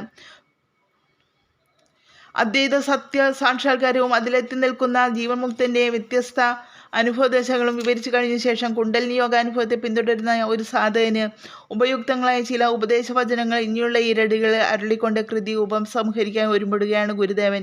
കുണ്ടലിനി യോഗത്തിന്റെ ആദ്യഘട്ടത്തിൽ എത്തിയവർ പോലും ചിലപ്പോൾ വ്യക്തമായ വസ്തുബോധമില്ലാതെ ഭ്രമിച്ചു പോകാറുണ്ട്. ഉറപ്പുറ്റ വൈരാഗ്യവും വസ്തുവിചാരവും കൊണ്ട് കുണ്ടലിനിയെ സഹസ്രാരം വരെ നയിക്കാൻ കഴിവില്ലാത്ത മധ്യഘട്ടത്തിലുള്ള ദർശനങ്ങളിലോ സിദ്ധികളിലോ ഭ്രമിച്ച് പലരും നിന്നു പോകാറുണ്ട്. അതോടൊപ്പം അവർ കണ്ടതാണ് പരമസത്യമെന്ന് മറ്റുള്ളവരെ തെറ്റിദ്ധരിപ്പിക്കാനും യത്നിക്കാറുണ്ട്. ഇത്തരം അപകടങ്ങളിൽ നിന്നൊക്കെ രക്ഷ നേടാനുള്ള ഒരു മുന്നറിയിപ്പ് നൽകുകയാണ് ഗുരുദേവൻ 17ാം ഈരടിയിൽ. അദ്വൈത സത്യാനുഭവത്തെ ഊന്നിക്കൊണ്ടുള്ളവ തന്നെയാണ് ഈ ഉപദേശവചനങ്ങൾ. ദേഹം നിജമല്ല ദേഹി ഒരുവനി ദേഹത്തിലുണ്ടറിഞ്ഞിടു പാമ്പേ. ദേഹം സ്ഥൂല സൂക്ഷ്മ കാരണദേഹമൊന്നും നിജമല്ല, സത്യമല്ല. ദേഹി ഒരുവൻ, ഇവയ്ക്കപ്പുറം കണ്ടെത്തേണ്ട ഓരോ തത്വം ദേഹത്തിലുണ്ട്, ഈ ദേഹത്തിൽ വർത്തിക്കുന്നുണ്ട് എന്നറിഞ്ഞ് സനാതനമായ ആത്മതത്വം കാണുന്നവരെ മുന്നോട്ട് നീങ്ങണമെന്ന് അറിഞ്ഞുകൊണ്ട് പാമ്പേ ആടൂ, അല്ലയോ കുണ്ടലിനിയെ പ്രസരിക്കൂ. സ്ഥൂല സൂക്ഷ്മ കാരണ ശരീരമൊന്നും സത്യമല്ല, അവയ്ക്കപ്പുറം സനാതനമായൊരു ആത്മതത്വമുണ്ട്, അതിദേഹത്തിനുള്ളിൽ തന്നെ വർത്തിക്കുന്നുണ്ട്. സനാതനമായ ആ സത്യം കണ്ടെത്തുന്നവരെ മുന്നോട്ട് നീങ്ങണമെന്ന് അറിഞ്ഞുകൊണ്ട് അല്ലയോ കുണ്ടലിനി നൃത്തം വെച്ച് മുന്നോട്ട് കുതിക്കുക. നിത്യ വിചാരം ചെയ്ത് ഏതെങ്കിലും പ്രത്യേക സാധനാനുഷ്ഠാനത്തിൽ ഏർപ്പെടുന്ന യോഗി മനസ്സിനെ നിരന്തരം സത്യാനുസന്ധാനം ചെയ്യാൻ അഭ്യസിപ്പിക്കേണ്ടതാണ്. എല്ലാത്തരം ഭേദചിന്തകളും വെടിഞ്ഞ് ചിത്തത്തെ ശുദ്ധീകരിക്കണം. കർമ്മപ്രവാഹത്തിലെ സുഖദുഃഖ പ്രകാരത്തിലുള്ള ദ്വന്ദ്വാനുഭവങ്ങളിൽ സദാ സമബുദ്ധി നിലനിർത്താൻ യത്നിക്കണം. മനസ്സിൽ ഭേദചിന്തകളും വിഷമാനുഭവങ്ങളും കടന്നു വരുമ്പോൾ സത്യസ്വരൂപത്തെ ഓർമ്മിപ്പിക്കുന്നു. ഏതെങ്കിലും ഈശ്വരനാമം ഉച്ചരിച്ച് അവയെ ഉപശമിപ്പിക്കേണ്ടതാണ്. ഏത് പ്രത്യേക സാധനാനുഷ്ഠാനങ്ങളിൽ ഏർപ്പെടുന്നയാളിനും ബാധകമാണ് ചിത്തശുദ്ധിക്ക് വേണ്ടിയുള്ള ഈ നിരന്തരാനുസന്ധാനം. ഇതില്ലാത്തയാൾക്ക് പ്രത്യേക അനുഷ്ഠാനങ്ങൾ കാര്യമായ ഫലമൊന്നും ഉണ്ടാകുന്നതല്ല. കുണ്ടലിനി യോഗാഭ്യാസത്തിൽ ഏർപ്പെടുന്നയാളും നിത്യാനിത്യ വസ്തു വിചാരം കൊണ്ട് സത്യസ്വരൂപം ഉറപ്പിച്ച ശേഷം മനസ്സിനെ ഈ നിരന്തരാനുസന്ധാനവും ഈശ്വരനാമസ്കരണവും ശീലിപ്പിക്കണമെന്നാണ് 18ാം ഈരടിയിൽ ഗുരുദേവൻ വ്യക്തമാക്കുന്നത്. നാടും നഗരവും ഒന്നായി നാവിൽ നിന്നാടും നിന്നാമം മോദിയിടും പാമ്പേ. നാടും നഗരവും ഗ്രാമവും പട്ടണവും താഴ്ചയും ഉയർച്ചയും ദുഃഖവും സുഖവും ഒന്നായി കണ്ട് ഈശ്വരബുദ്ധ്യ സമഭാവനയോടെ വീക്ഷിച്ച് നാക്കിൽ ലോകവ്യവഹാര ദശയിൽ നിന്നാടൂ, നിന്ന് നൃത്തം ചെയ്യൂ പാമ്പേ, അല്ലയോ കുണ്ടലിനി. നിന്നാമം സത്യസ്വരൂപം സ്മരിക്കാനായി നീ അംഗീകരിച്ചിട്ടുള്ള ഈശ്വരനാമം ഓതിടൂ, സദാ ജപിച്ച് അനുസന്ധാനം ചെയ്യൂ. ഗ്രാമവും പട്ടണവും താഴ്ചയും ഉയർച്ചയും ദുഃഖവും സുഖവും ഈശ്വരബുദ്ധ്യ സമഭാവനയോട് വീക്ഷിച്ച് ലോക വ്യവഹാര ദിശയിൽ അല്ലയോ കുണ്ടലിനി നൃത്തം വെച്ച് മുന്നോട്ട് നീങ്ങൂ. സത്യസ്വരൂപം സ്മരിക്കാനായി അംഗീകരിച്ചിട്ടുള്ള ഈശ്വരനാമം സദാ ജപിച്ച് അനുസന്ധാനം ചെയ്യൂ. പ്രപഞ്ചാനുഭവത്തിലെ എല്ലാ ദ്വന്ദ്ഭാവങ്ങളെയും സമാഹരിച്ചുകൊണ്ടാണ് ഗുരുദേവൻ നാടും നഗരവും എന്ന് പറഞ്ഞിരിക്കുന്നത്. എല്ലാത്തരം ഉച്ചനീചഭാവങ്ങളും സുഖദുഃഖാനുഭവങ്ങളും ഇതിൽ ഉൾപ്പെടുന്നു. ജീവിതം അനിവാര്യമായും ഉച്ചനീചഭാവങ്ങളുടെയും സുഖദുഃഖാനുഭവങ്ങളുടെയും ഒരു പ്രവാഹമാണ്. ഇവയിൽ ക്ഷോഭിച്ചു ചലിക്കുന്ന മനസ്സിനെ കുണ്ടലിനിയെ ഉണർത്താനോ ഉണർന്നാൽ തന്നെ സഹസ്രാരത്തിലേക്ക് നയിക്കാനോ പരമസത്യം ദർശിക്കാനോ സാധ്യമല്ല. അതുകൊണ്ട് പരമസത്യം കാണാൻ കൊതിക്കുന്ന ഒരു സാധകൻ സാധനാനുഷ്ഠാനങ്ങളുടെ അനിവാര്യ ഭാഗമായി സമബുദ്ധി പരിശീലിക്കേണ്ടതാണ്. ഈശ്വരന്റെ പ്രകടഭാവമാണ് പ്രപഞ്ചമെന്ന് ധരിച്ച് എല്ലാ ഉച്ചനീച ഭേദചിന്തകളും ഉപേക്ഷിക്കണം. സുഖദുഃഖാനുഭവങ്ങളിൽ ക്ഷോഭിച്ചിളകാൻ അനുവദിക്കാതെ മനസ്സിനെ സമനിലയിൽ തന്നെ നിർത്താൻ യത്നിക്കണം. ഈ സമബുദ്ധി പരിശീലനത്തെയാണ് ഭഗവാൻ ഗീത 2ാം അധ്യായത്തിൽ യോഗമെന്ന് പറയുന്നത്. അർജുന, ഞാൻ എൻ്റേത് എന്ന ഭാവം വെടിഞ്ഞ് യോഗം അഭ്യസിച്ചുകൊണ്ട് കർമ്മം ചെയ്യൂ. ജയത്തിലും പരാജയത്തിലും സമബുദ്ധി ശീലിക്കുന്നതാണ് യോഗം. ഒന്നും എൻ്റേതല്ല, ഒക്കെ ഈശ്വരൻ്റേത് എന്ന് കാണുന്നതാണ് സംഘത്യാഗം. യോഗം അഭ്യസിച്ചുകൊണ്ട് കർമ്മം ചെയ്യൂ എന്ന ഭഗവത് പ്രദേശം തന്നെയാണ് ഗുരുദേവൻ നാടും നഗരവും എന്നായി നാവിൽ നിന്നാടു എന്ന പച്ച മലയാള വരി കൊണ്ട് വെളിപ്പെടുത്തിയിരിക്കുന്നത്. പ്രപഞ്ചത്തെ ഈശ്വരമയമായി കാണാൻ സമബുദ്ധി പരിശീലനം സാധ്യമല്ല. ഈശ്വര സ്വരൂപം മറന്നു പോകുമ്പോഴൊക്കെ വീണ്ടും വീണ്ടും ഓർമ്മിച്ചെങ്കിലേ ഈശ്വരബുദ്ധി ഉറപ്പിച്ചു കിട്ടും. ഏതെങ്കിലും ഒരു നാമത്തിൽ കൂടിയല്ലാതെ ഇത് സാധ്യവുമല്ല. യോഗിമാർ പോലും ഹരി ഓം, ശിവശിവ, കൃഷ്ണ കൃഷ്ണ, രാമരാമ ഇത്യാദി ഏതെങ്കിലും നാമത്തെ സമാശ്രയിച്ചാണ് ഈശ്വരബുദ്ധി ഉദ്ദീപിച്ച് ചിത്രക്ഷോഭത്തെ ഉപശമിപ്പിക്കുന്നത്. സമബുദ്ധി പരിശീലനത്തിനുള്ള എളുപ്പവഴിയായി ഇങ്ങനെ ഏതെങ്കിലും ഒരു നാമം കൂടി ജപിച്ച് അനുസന്ധാനം ചെയ്ത് ഉറപ്പിച്ചോളൂ എന്നാണ് നിൻ നാമം ഓതിയിടും പാമ്പേ എന്ന ഭാഗം കൊണ്ട് ഗുരുദേവൻ നിർദ്ദേശിക്കുന്നത്. വ്യക്തിഘടകങ്ങളെ വിശകലനം ചെയ്തപ്പോൾ ദേഹം, ദേഹി എന്ന് വ്യക്തമായി രണ്ടായി തിരിയുന്നത് നാം കണ്ടു. ദേഹവുമായി ബന്ധപ്പെടുന്ന ആത്മാംശമാണ് ദേഹി. ജഡരൂപങ്ങളായ ദേഹങ്ങളെ ഒഴിച്ചുമാറ്റിയാൽ ദേഹി സ്വതന്ത്രമായി പൂർണ്ണാത്മാവിൽ ഏകീഭവിക്കും. അതോടെ ദേഹം, ദേഹി എന്ന വിഭജനം അവസാനിക്കും. ദേഹമില്ലെന്ന് വന്നാൽ പിന്നെ ദേഹത്തോട് ബന്ധപ്പെട്ട് ആത്മാംശം വേർതിരിയുന്ന പ്രശ്നമേ ഉണ്ടാകുന്നതല്ല. ദേഹബോധം ഉപേക്ഷിച്ച് ദേഹത്വം അഥവാ ജീവത്വം അഥവാ അവസാനിച്ച് പൂർണ്ണസത്യമായ ബ്രഹ്മസ്വരൂപം സാക്ഷാത്കരിക്കുകയാണ് പരമലക്ഷ്യമെന്ന് ഓർമ്മിച്ചുകൊണ്ട് വേണം കുണ്ടലിനി യോഗ സാധനയിൽ ഏർപ്പെടാൻ എന്നോർമ്മിപ്പിക്കുകയാണ് 19-ാം ഈരടിയിൽ. ദേഹവും ദേഹിയും ഒന്നായി വിഴുങ്ങിയിടും ഏകനമുണ്ടെന്നറിഞ്ഞു പാമ്പേ. ദേഹവും സ്ഥൂല സൂക്ഷ്മ കാരണദേഹങ്ങളെയും ദേഹിയും അവയിൽ പ്രതിബിംബിക്കുന്ന ആത്മാംശമായ ജീവനെയും ഒന്നായി വിഴുങ്ങിയിടും. ഒരുമിച്ചു ഒഴിച്ചു മാറ്റുന്ന ഏകനും അദ്വൈതനായ പരമാത്മാവും ഉണ്ട്. ദേഹദേഹികൾക്കപ്പുറം കണ്ടെത്തേണ്ടതുണ്ട്. പാമ്പെ അറിഞ്ഞിടൂ, അല്ലയോ കുണ്ടലിനി, ഈ ലക്ഷ്യം അറിഞ്ഞുകൊണ്ട് മുന്നോട്ട് നീങ്ങൂ. സ്ഥൂല സൂക്ഷ്മ കാരണദേഹങ്ങളെയും അവയിൽ പ്രതിബിംബിക്കുന്ന ആത്മാംശമായ ജീവനെയും ഒരുമിച്ച് ഒഴിച്ചു മാറ്റുന്ന അദ്വൈതനായ പരമാത്മാവ് അവയ്ക്കപ്പുറം കണ്ടെത്തേണ്ടതുണ്ടെന്ന് അറിഞ്ഞ അല്ലയോ കുണ്ടലിനി മുന്നോട്ട് നീങ്ങൂ. ബോധസ്വരൂപമായ പരബ്രഹ്മത്തിൽ ശക്തിസ്പന്ദനം ആരംഭിക്കുന്നതോടെയാണ് ജഡങ്ങളായ ദേഹങ്ങൾ രൂപം കൊള്ളുന്നത്. ശക്തി സ്പന്ദിക്കുന്നതോടെ ഓരോ സ്പന്ദനത്തിലും ബോധത്തിൻ്റെ അംശം പ്രതിബിംബിക്കുകയും ചെയ്യുന്നു. ശക്തിസ്പന്ദനവും അതിൽ പ്രതിബിംബിക്കുന്ന ബോധവും ചേർന്നാണ് ജീവൻ എന്നറിയപ്പെടുന്നത്. ഒരു ശക്തിസ്പന്ദനത്തെ വിശകലനം ചെയ്താൽ സ്പന്ദനം ദേഹവും അതിൽ പ്രതിബിംബിക്കുന്ന ബോധാംശം ദേഹിയുമാണെന്ന് കാണേണ്ടതാണ്. ഓരോ സ്പന്ദനം ഉണ്ടായി മറിയുമ്പോഴും ജീവൻ ഉണ്ടായി മറിയുകയാണ്. സ്പന്ദനപ്രവാഹമായ പ്രാണൻ ജീവപ്രവാഹം തന്നെയാണെന്ന് ധരിക്കേണ്ടതാണ്. ശക്തി സ്പന്ദിക്കാൻ ആരംഭിച്ചു, എന്നാൽ സ്പന്ദനം വ്യക്തമായ രൂപം കൈക്കൊണ്ടതുമില്ല. ഇതാണ് ജീവന്റെ കാരണദേഹസ്ഥിതി. പ്രതിബിംബ ബോധാംശത്തോടൊപ്പം സ്പന്ദനം വ്യക്തമായ രൂപം കൈക്കൊള്ളുകയും പ്രാണനും അന്ധകരണവുമായി രൂപപ്പെടുകയും ചെയ്യുന്നതോടെ സൂക്ഷ്മദേഹസ്ഥിതി വന്നു ചേരുന്നു. വീണ്ടും പ്രാണസ്പന്ദനത്തിനു ഗതിവേഗം കൂടി പ്രതിബിംബ ബോധാംശത്തോടൊപ്പം അന്ധകരണം ബാഹ്യദേഹമായി മാറുന്നതോടെ ജീവന് സ്ഥൂലദേഹസ്ഥിതി വന്നു ചേരുന്നു.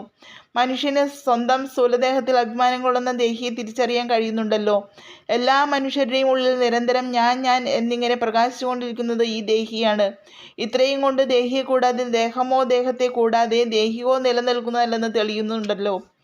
ശുദ്ധജഡമെന്ന് തോന്നുന്നതിൽ പോലും ശക്തി സ്പന്ദിക്കുന്നുണ്ടെന്നും ദേഹി അവ്യക്തഭാവത്തിൽ സ്ഥിതി ചെയ്യുന്നുണ്ടെന്നും കാണേണ്ടതാണ്. വെള്ളവും അതിൽ പ്രതിബിംബിക്കുന്ന സൂര്യനും പോലെയാണ് ദേഹവും ദേഹിയും. സൂര്യപ്രതിബിംബയുക്തമായ ജലത്തിലെ കാഴ്ച ഒരുപോലെ ജലത്തെയും പ്രതിബിംബത്തെയും ആശ്രയിക്കുന്ന ഒന്നാണ്. ജലം ഇല്ലാതായാൽ പ്രതിബിംബവും ഇല്ലാതാവും. പ്രതിബിംബം ഉളവാക്കിയ സാക്ഷാൽ സൂര്യൻ തെളിയുകയും ചെയ്യും. അതുപോലെ ദേഹത്തിൽ പ്രതിബിംബിക്കുന്ന ബോധാംശമാണ് ജീവൻ അഥവാ ദേഹി. ദേഹം പോയാൽ ദേഹിത്വം അഥവാ ജീവത്വം മറിയും. ജീവിതത്തിന് ഹേതുവായിരുന്ന ബിംബവസ്തുവായ ആത്മാവ് അദ്വൈതഭാവത്തിൽ സ്വയം പ്രകാശിച്ചു വിളങ്ങുകയും ചെയ്യും. ഈ അദ്വൈത വസ്തു സാക്ഷാത്കാരമാണ് പരമമായ സത്യസാക്ഷാത്കാരം. ഇങ്ങനെ ദേഹത്തെയും ദേഹിയെയും ഒരുമിച്ച് വിഴുങ്ങുന്ന അദ്വൈത സത്യമുണ്ടെന്ന് വ്യക്തമായി ധരിക്കണമെന്നാണ് 19-ാം ഈരടിയിൽ വെളിപ്പെടുത്തിയിരിക്കുന്നത്. കുണ്ടലിനിയെ ഉണർത്തിയാൽ മാത്രം പോരാ, കുണ്ടലിനി സ്പന്ദനം പോലും പാടെ ഉപശമിക്കുന്നിടത്താണ് പൂർണ്ണസത്യം തെളിയുന്നതെന്ന് ചുരുക്കം. ബ്രഹ്മത്തിൽ നിന്നും ശക്തി സ്പന്ദിച്ചുയർന്നാൽ ആദ്യ രൂപം കൊള്ളുന്ന ഭൂതതന്മാത്രയാണ് ശബ്ദം. ശക്തിയുടെ ഓരോ സ്പന്ദനവും ശബ്ദാത്മകമാണ്. സച്ചിദാനന്ദ സത്യം ശക്തിസ്പന്ദനത്തിലൂടെ സൂക്ഷ്മങ്ങളായ ശബ്ദതരംഗം കൊണ്ട് നിറയ്ക്കപ്പെടുമ്പോഴാണ് ആകാശത്തിൻ്റെ തോന്നൽ ഉളവാകുന്നത്. ശബ്ദമാണ് ആകാശത്തിൻ്റെ ഗുണം. ആകാശം സദാ ധ്വനിമയമായി മുഴങ്ങിക്കൊണ്ടിരിക്കുന്നു. പുറമേയുള്ള സ്ഥൂല ശബ്ദങ്ങളുടെ ആധിക്യ നിമിത്തം ആകാശത്തിൽ സദാ മുഴങ്ങിക്കൊണ്ടിരിക്കുന്ന സൂക്ഷ്മധ്വനി മണ്ഡലം നമ്മുടെ കാതുകൾക്ക് വിഷയമായി തീരുന്നില്ലെന്നേ ഉള്ളൂ. സൃഷ്ടിയുടെ ആരംഭത്തിൽ ധ്വനിമയമായി ഗഗനം ജ്വലിക്കും. അത് ആത്മോപദേശ ശതകത്തിൽ ഗുരുദേവൻ തന്നെ വെളിപ്പെടുത്തിയിരിക്കുന്നു. ഇങ്ങനെ ആരംഭത്തിൽ ശബ്ദമയമായി രൂപം കൊള്ളുന്ന ശക്തിസ്പന്ദനത്തിന് ഗതിവേഗം കൂടുന്നതോടെ സ്പർശം കൂട്ടിച്ചേർത്ത് വായുവിനെ പ്രകടമാക്കുന്നു. ചുരുക്കത്തിൽ ശബ്ദമാണ് പിന്നീട് സ്പർശരൂപ ഗന്ധങ്ങളായി മറ്റു മഹാഭൂതങ്ങളുടെ കാഴ്ചയെ ഉളവാക്കുന്നത്. പഞ്ചമഹാഭൂതങ്ങൾ ചേർന്നാണല്ലോ എല്ലാ പ്രപഞ്ചഘടകങ്ങളും രൂപം കൊണ്ടിരിക്കുന്നത്. ഈ ക്രമം ധരിച്ചാൽ ശക്തിയുടെ ആദ്യത്തെ പ്രകടരൂപമായ ശബ്ദത്തിൽ നിന്നാണ് പ്രപഞ്ചമാകെ രൂപം കൊള്ളുന്നതെന്ന് കാണാൻ കഴിയും. ശബ്ദത്തിൻ്റെ അകമ്പടി കൂടാതെ ലോകമാനുഭവമൊന്നും സാധ്യമല്ലാതിരിക്കുന്ന രഹസ്യവും ഇതുതന്നെയായിരിക്കും. വേദാന്തികൾ പ്രപഞ്ചത്തെ ശബ്ദബ്രഹ്മമെന്ന് പറയുന്നതും ഇതുകൊണ്ടാണ്. ലോകം വെറും ശബ്ദമാണെന്നറിഞ്ഞുകൊണ്ടാടാനാണ് 20-ാം ഈരടിയിൽ കുണ്ടലിനിയോട് ആവശ്യപ്പെട്ടിരിക്കുന്നത്. പേരിങ്കൽ നിന്നോ പെരുവെളി എന്നല്ല പാരാതി തോന്നിയെന്നാടു പാമ്പേ. പേരിങ്കൽ നിന്നോ ശബ്ദത്തിൽ നിന്ന്, പെരുവെളി എന്നല്ല ആകാശം മാത്രമല്ല, പാരാതി ഭൂമി തുടങ്ങി മറ്റെല്ലാം, തോന്നിയെന്ന് ഉള്ളതായി തോന്നുന്നുവെന്നറിഞ്ഞ് പാമ്പേ ആടൂ, അല്ലയോ കുണ്ടലിനി പ്രസരിക്കൂ. ശബ്ദത്തിൽ നിന്ന് ആകാശം മാത്രമല്ല ഭൂമി മുതലായ മറ്റെല്ലാ പ്രപഞ്ചഘടകങ്ങളും ഉള്ളതായി തോന്നിയെന്നറിഞ്ഞുകൊണ്ട് അല്ലയോ കുണ്ടലിനി പ്രസരിക്കൂ. പ്രപഞ്ചം ഒരനുഭവമാണ്. മാറി മാറി വരുന്ന പ്രപഞ്ചാനുഭവങ്ങൾ മാറ്റമില്ലാത്ത ഒരു ബോധവസ്തുവിലാണ് ആവിർഭവിച്ചു മറിയുന്നത്. ബോധം അംഗീകരിച്ചാൽ അനുഭവങ്ങളുണ്ട്, ബോധം കൈവെടിഞ്ഞാൽ അനുഭവങ്ങളില്ല. അപ്പോൾ മാറി വരുന്ന എല്ലാ അനുഭവങ്ങളും ചേർന്ന് നിൽക്കുന്നത് ബോധത്തോടെ അഥവാ ആത്മാവിനോടാണ്. ഇങ്ങനെ അനുഭവങ്ങളെല്ലാം ബോധത്തിൽ ഉദിച്ചസ്തമിക്കുന്നതായതുകൊണ്ട് അവയെല്ലാം ബോധത്തിൽ തന്നെ വിവിധ രൂപങ്ങളാണെന്ന് കാണേണ്ടതാണ്. സ്വർണത്തിൽ ഉദിച്ചസ്തമിക്കുന്ന ആഭരണങ്ങൾ സ്വർണത്തിൻ്റെ തന്നെ രൂപഭേദങ്ങളാണല്ലോ. ഇങ്ങനെ ആത്മാവിനോട് അഥവാ ബോധവസ്തുവിനോട് ചേർന്ന് നിൽക്കുന്ന എല്ലാ അനുഭവങ്ങളും ആത്മാവ് തന്നെയാണെന്നറിഞ്ഞ് ദ്വൈതം ഉപേക്ഷിച്ച് അദ്വൈത സത്യസാക്ഷാത്കാരം ഉദയം ചെയ്യുമാറ് പ്രസരിക്കുവാനാണ് 21-ാം ഈരടിയിൽ കുണ്ടലിനിയോട് ആവശ്യപ്പെടുന്നത്. ചേർന്നു നിൽക്കും പൊരുളെല്ലാം ചെന്താമരും നേർന്നു പോമാറും നിന്നാടു പാമ്പേ. ചേർന്ന് നിൽക്കും പൊരുൾ എല്ലാം ബോധതലത്തിൽ മാറി മാറി രൂപം കൊള്ളുന്ന എല്ലാ ഭിന്നാനുഭവങ്ങളും ചെന്താരുടെ ഹൃദയ പങ്കജത്തിൽ തെളിയുന്ന ആത്മസ്വരൂപത്തോട് നേർന്നു പോമാറ്, ഭിന്നത വിട്ട് ഏകീഭവിക്കുമാറ് പാമ്പേ നിന്നാടൂ, അല്ലയോ കുണ്ടലിനി പ്രസരിക്കൂ. ആത്മതലത്തിൽ മാറി മാറി വരുന്ന എല്ലാ ഭിന്നാനുഭവങ്ങളും ഹൃദയ പങ്കജത്തിൽ തെളിയുന്ന ആത്മസ്വരൂപത്തിൽ കൂടിച്ചേർന്നൊന്നാകുമാറ് അല്ലയോ കുണ്ടലിനി നൃത്തം വെച്ച് മുന്നോട്ട് നീങ്ങൂ. സച്ചിദാനന്ദ സ്വരൂപമായ ബ്രഹ്മത്തെ സ്വസ്വരൂപമായി സാക്ഷാത്കരിക്കുകയാണ് ജീവിത ലക്ഷ്യം. എന്നാൽ ഈ ബ്രഹ്മം തൽക്കാലം അല്പമെങ്കിലും അറിയപ്പെടുന്നുണ്ടോ? എല്ലാ ജീവികളിലും ഞാൻ എന്നിങ്ങനെ അനുഭവതലത്തിൽ പ്രകാശിക്കുന്ന അഹം തത്വം നേരിട്ട ബ്രഹ്മാംശമാണ്. മഹത്തായ സൂര്യബിംബം ജലപാത്രത്തിലെ വെള്ളത്തിൽ ചുരുങ്ങി ചെറുതാകുന്നത് പോലെ സർവ്വവ്യാപ്തമായ ബ്രഹ്മവസ്തു അന്ധകരണത്തിൽ ചുരുങ്ങി ചെറുതായി കാണപ്പെടുന്നതാണ് അഹം തത്വം. വാസനകളും സങ്കല്പങ്ങളുമാണ് അന്ധകരണ ഘടകങ്ങൾ. ബ്രഹ്മാംശമായ അഹം തത്വത്തിൽ ഉദിച്ചസ്തമിക്കുന്നവയാണ് വാസനകളും സങ്കല്പങ്ങളും. ഞാൻ അംഗീകരിച്ചാൽ അവയുണ്ട്, ഞാൻ പുറന്തള്ളിയാൽ അവയില്ലാതാകും. വാസനകളെയും സങ്കല്പങ്ങളെയും പുറന്തള്ളിയാൽ ഞാൻ ഉപാധിരഹിതനായി തീരും. അതോടെ ഞാൻ സർവ്വവ്യാപ്തമായ ബ്രഹ്മവസ്തുവാണെന്ന് തെളിയുകയും ചെയ്യും. ഇത് തെളിഞ്ഞ ഒരു യോഗിക്ക് തന്നിൽ ഉദിച്ചസ്തമിക്കുന്ന വാസനകളും സങ്കല്പങ്ങളും ജഡശരീരവുമൊക്കെ തന്നിൽ നിന്നും ഭിന്നമല്ലെന്ന് അനുഭവിച്ചറിയാറാകും. ബോധസ്വരൂപമായ സച്ചിദാനന്ദ സത്യത്തോട് ചേർന്ന് നിന്ന് പ്രകാശിക്കുന്ന അന്ധകരണവും ജഡശരീരവുമൊക്കെ ആ സത്യം തന്നെയാണെന്ന് അനുഭവിക്കുന്നതാണ്. ചേർന്ന് നിൽക്കും പൊരുളെല്ലാം ചെന്താമരോട് ചേർന്നു പോകൽ. യോഗി ഹൃദയ പങ്കജത്തിൽ തെളിഞ്ഞു കാണുന്ന സത്യത്തെയാണ് ചെന്താർ എന്ന് പറഞ്ഞിരിക്കുന്നത്. ഗുരുദേവന്റെ ബ്രഹ്മവിദ്യാ പഞ്ചകത്തിലെ അവസാന പദ്യത്തിൽ ഈ ബ്രഹ്മാനുഭവം നേടാനാണ് ഗുരു ശിഷ്യനോട് ഉപദേശിക്കുന്നത്. ഞാൻ പ്രജ്ഞാനസ്വരൂപനായ ബ്രഹ്മമാണ്, നീയും അതുതന്നെ, ഈ കാണുന്ന ജീവജാലങ്ങളെല്ലാം അതുതന്നെ. സദാ ഇങ്ങനെ ഗാനം ചെയ്തുകൊണ്ട് ബ്രഹ്മനിഷ്ഠനായി അല്ലയോ ശിഷ്യ ജീവിതയാത്ര തുടരൂ. പ്രാരാബ്ധം, സഞ്ചിതം, ആഗാമി തുടങ്ങിയ കർമ്മങ്ങളൊന്നും നിന്നെ ബാധിക്കുകയില്ല. അവയെല്ലാം നീ തന്നെ സ്വയം ഉണ്ടാക്കി അനുഭവിക്കുന്ന കാഴ്ചകളാണ്. സർവ്വജഗത്തിനും കാരണമായി വർത്തിക്കുന്ന സച്ചിദാനന്ദ വസ്തുവാണ് നീ. മഹത്തായ ഈ അദ്വൈത സത്യസാക്ഷാത്കാരം നേടാനായി ധീരതയോടെ മുന്നോട്ട് കുതിക്കാൻ സത്യാന്വേഷികളെ പ്രേരിപ്പിച്ചുകൊണ്ടാണ് ഗുരുദേവൻ കുണ്ടലിനി പാട്ട് ഉപസംഹരിക്കുന്നത്. യോഗികളിൽ യോഗിയും ജ്ഞാനികളിൽ ജ്ഞാനിയുമായി വർത്തിച്ചു വരുന്ന ഗുരുപാദരുടെ പാദങ്ങളിൽ 1000 സാഷ്ടാംഗ പ്രണാമം. ആടുപാമ്പേ പുനം തേടുപാമ്പേ അരുളാനന്ദ കൂത്തു കണ്ടാടുപാമ്പേ. തിങ്കളും കൊന്നയും ചൂടുമീശൻ പദ പങ്കജം ചേർന്നു നിന്നാടുപാമ്പേ. വെണ്ണീറണിഞ്ഞു വിളങ്ങും തിരുമേനി കണ്ണീരൊഴുക കണ്ടാടുപാമ്പേ. 1000 കോടി ആനന്ദൻ നീയാനനമായിരവും തുറന്നാടുപാമ്പേ. ഓമെന്നു തൊട്ടൊരു കോടി മന്ത്രപ്പൊരുൾ നാമെന്നറിഞ്ഞു കൊണ്ടാടുപാമ്പേ. പുള്ളിപ്പൂലിത്തോൽ പുതയ്ക്കും പൂമേനി എന്നുള്ളിൽ കളിക്കുമെന്നാടു പാമ്പേ. പേയും പിണവും പിറക്കും ചുടുകാടുമേയും പരമ്പൊരുളാടു പാമ്പേ. പൂമണക്കും കുഴലാളകം പൂവുമാ കോമളമേനി കണ്ടാടു പാമ്പേ. നാദത്തിലുണ്ടാം നമഃശിവായ പൊരുളാദിയായുള്ളതെന്നാടു പാമ്പേ. പൂമലരോനും തിരുമാലുമാരും പൊൻപൂമേനി കണ്ടില്ലെന്നാടു പാമ്പേ. കാമനി ചുട്ട കണ്ണുള്ള കാലാരിതൻ നാമം നുകർന്നു നിന്നാടു പാമ്പേ. വെള്ളിമലയിൽ വിളങ്ങും വേദപ്പൊരുളുള്ളിൽ കളിക്കുമെന്നാടു പാമ്പേ. ആടാരവം അണിഞ്ഞിടും അവനൊരു നാടായി വരും നാമെന്നാടു പാമ്പേ. എല്ലാം ഇറക്കിയെടുക്കും മേഘൻ പദ പല്ലവം പറ്റി നിന്നാടു പാമ്പേ. എല്ലാ അറിവും വിഴുങ്ങി വെറും വെളിയെല്ലായിലേറി നിന്നാടു പാമ്പേ. എല്ലാം വിഴുങ്ങി എതിരറ്റെഴുന്നൊരു ചൊല്ലെങ്ങുമുണ്ടു നിന്നാടു പാമ്പേ. ചൊല്ലെല്ലാം ഉണ്ടു ചുടരായെഴുമ്പൊരുളെല്ലായിലേറി നിന്നാടു പാമ്പേ. ദേഹം നിജമല്ല ദേഹിയൊരുവനി ദേഹത്തിലുണ്ടറിഞ്ഞാടു പാമ്പേ. നാടും നഗരവും ഒന്നായി നാവിൽ നിന്നാടു നിന്നാമമോദിടു പാമ്പേ. ദേഹവും ദേഹിയും ഒന്നായി വിഴുങ്ങിടും മേഘനും ഉണ്ടറിഞ്ഞിടു പാമ്പേ. പേരിങ്കൽ നിന്നു പെരുവഴി എന്നല്ല പാരാതി തോന്നിയെന്നാടു പാമ്പേ. ചേർന്നു നിൽക്കുമ്പോരുളെല്ലാം ചെന്താരോടു ചേർന്നു പോമാറു നിന്നാടു പാമ്പേ. ഓം ശാന്തി ശാന്തി.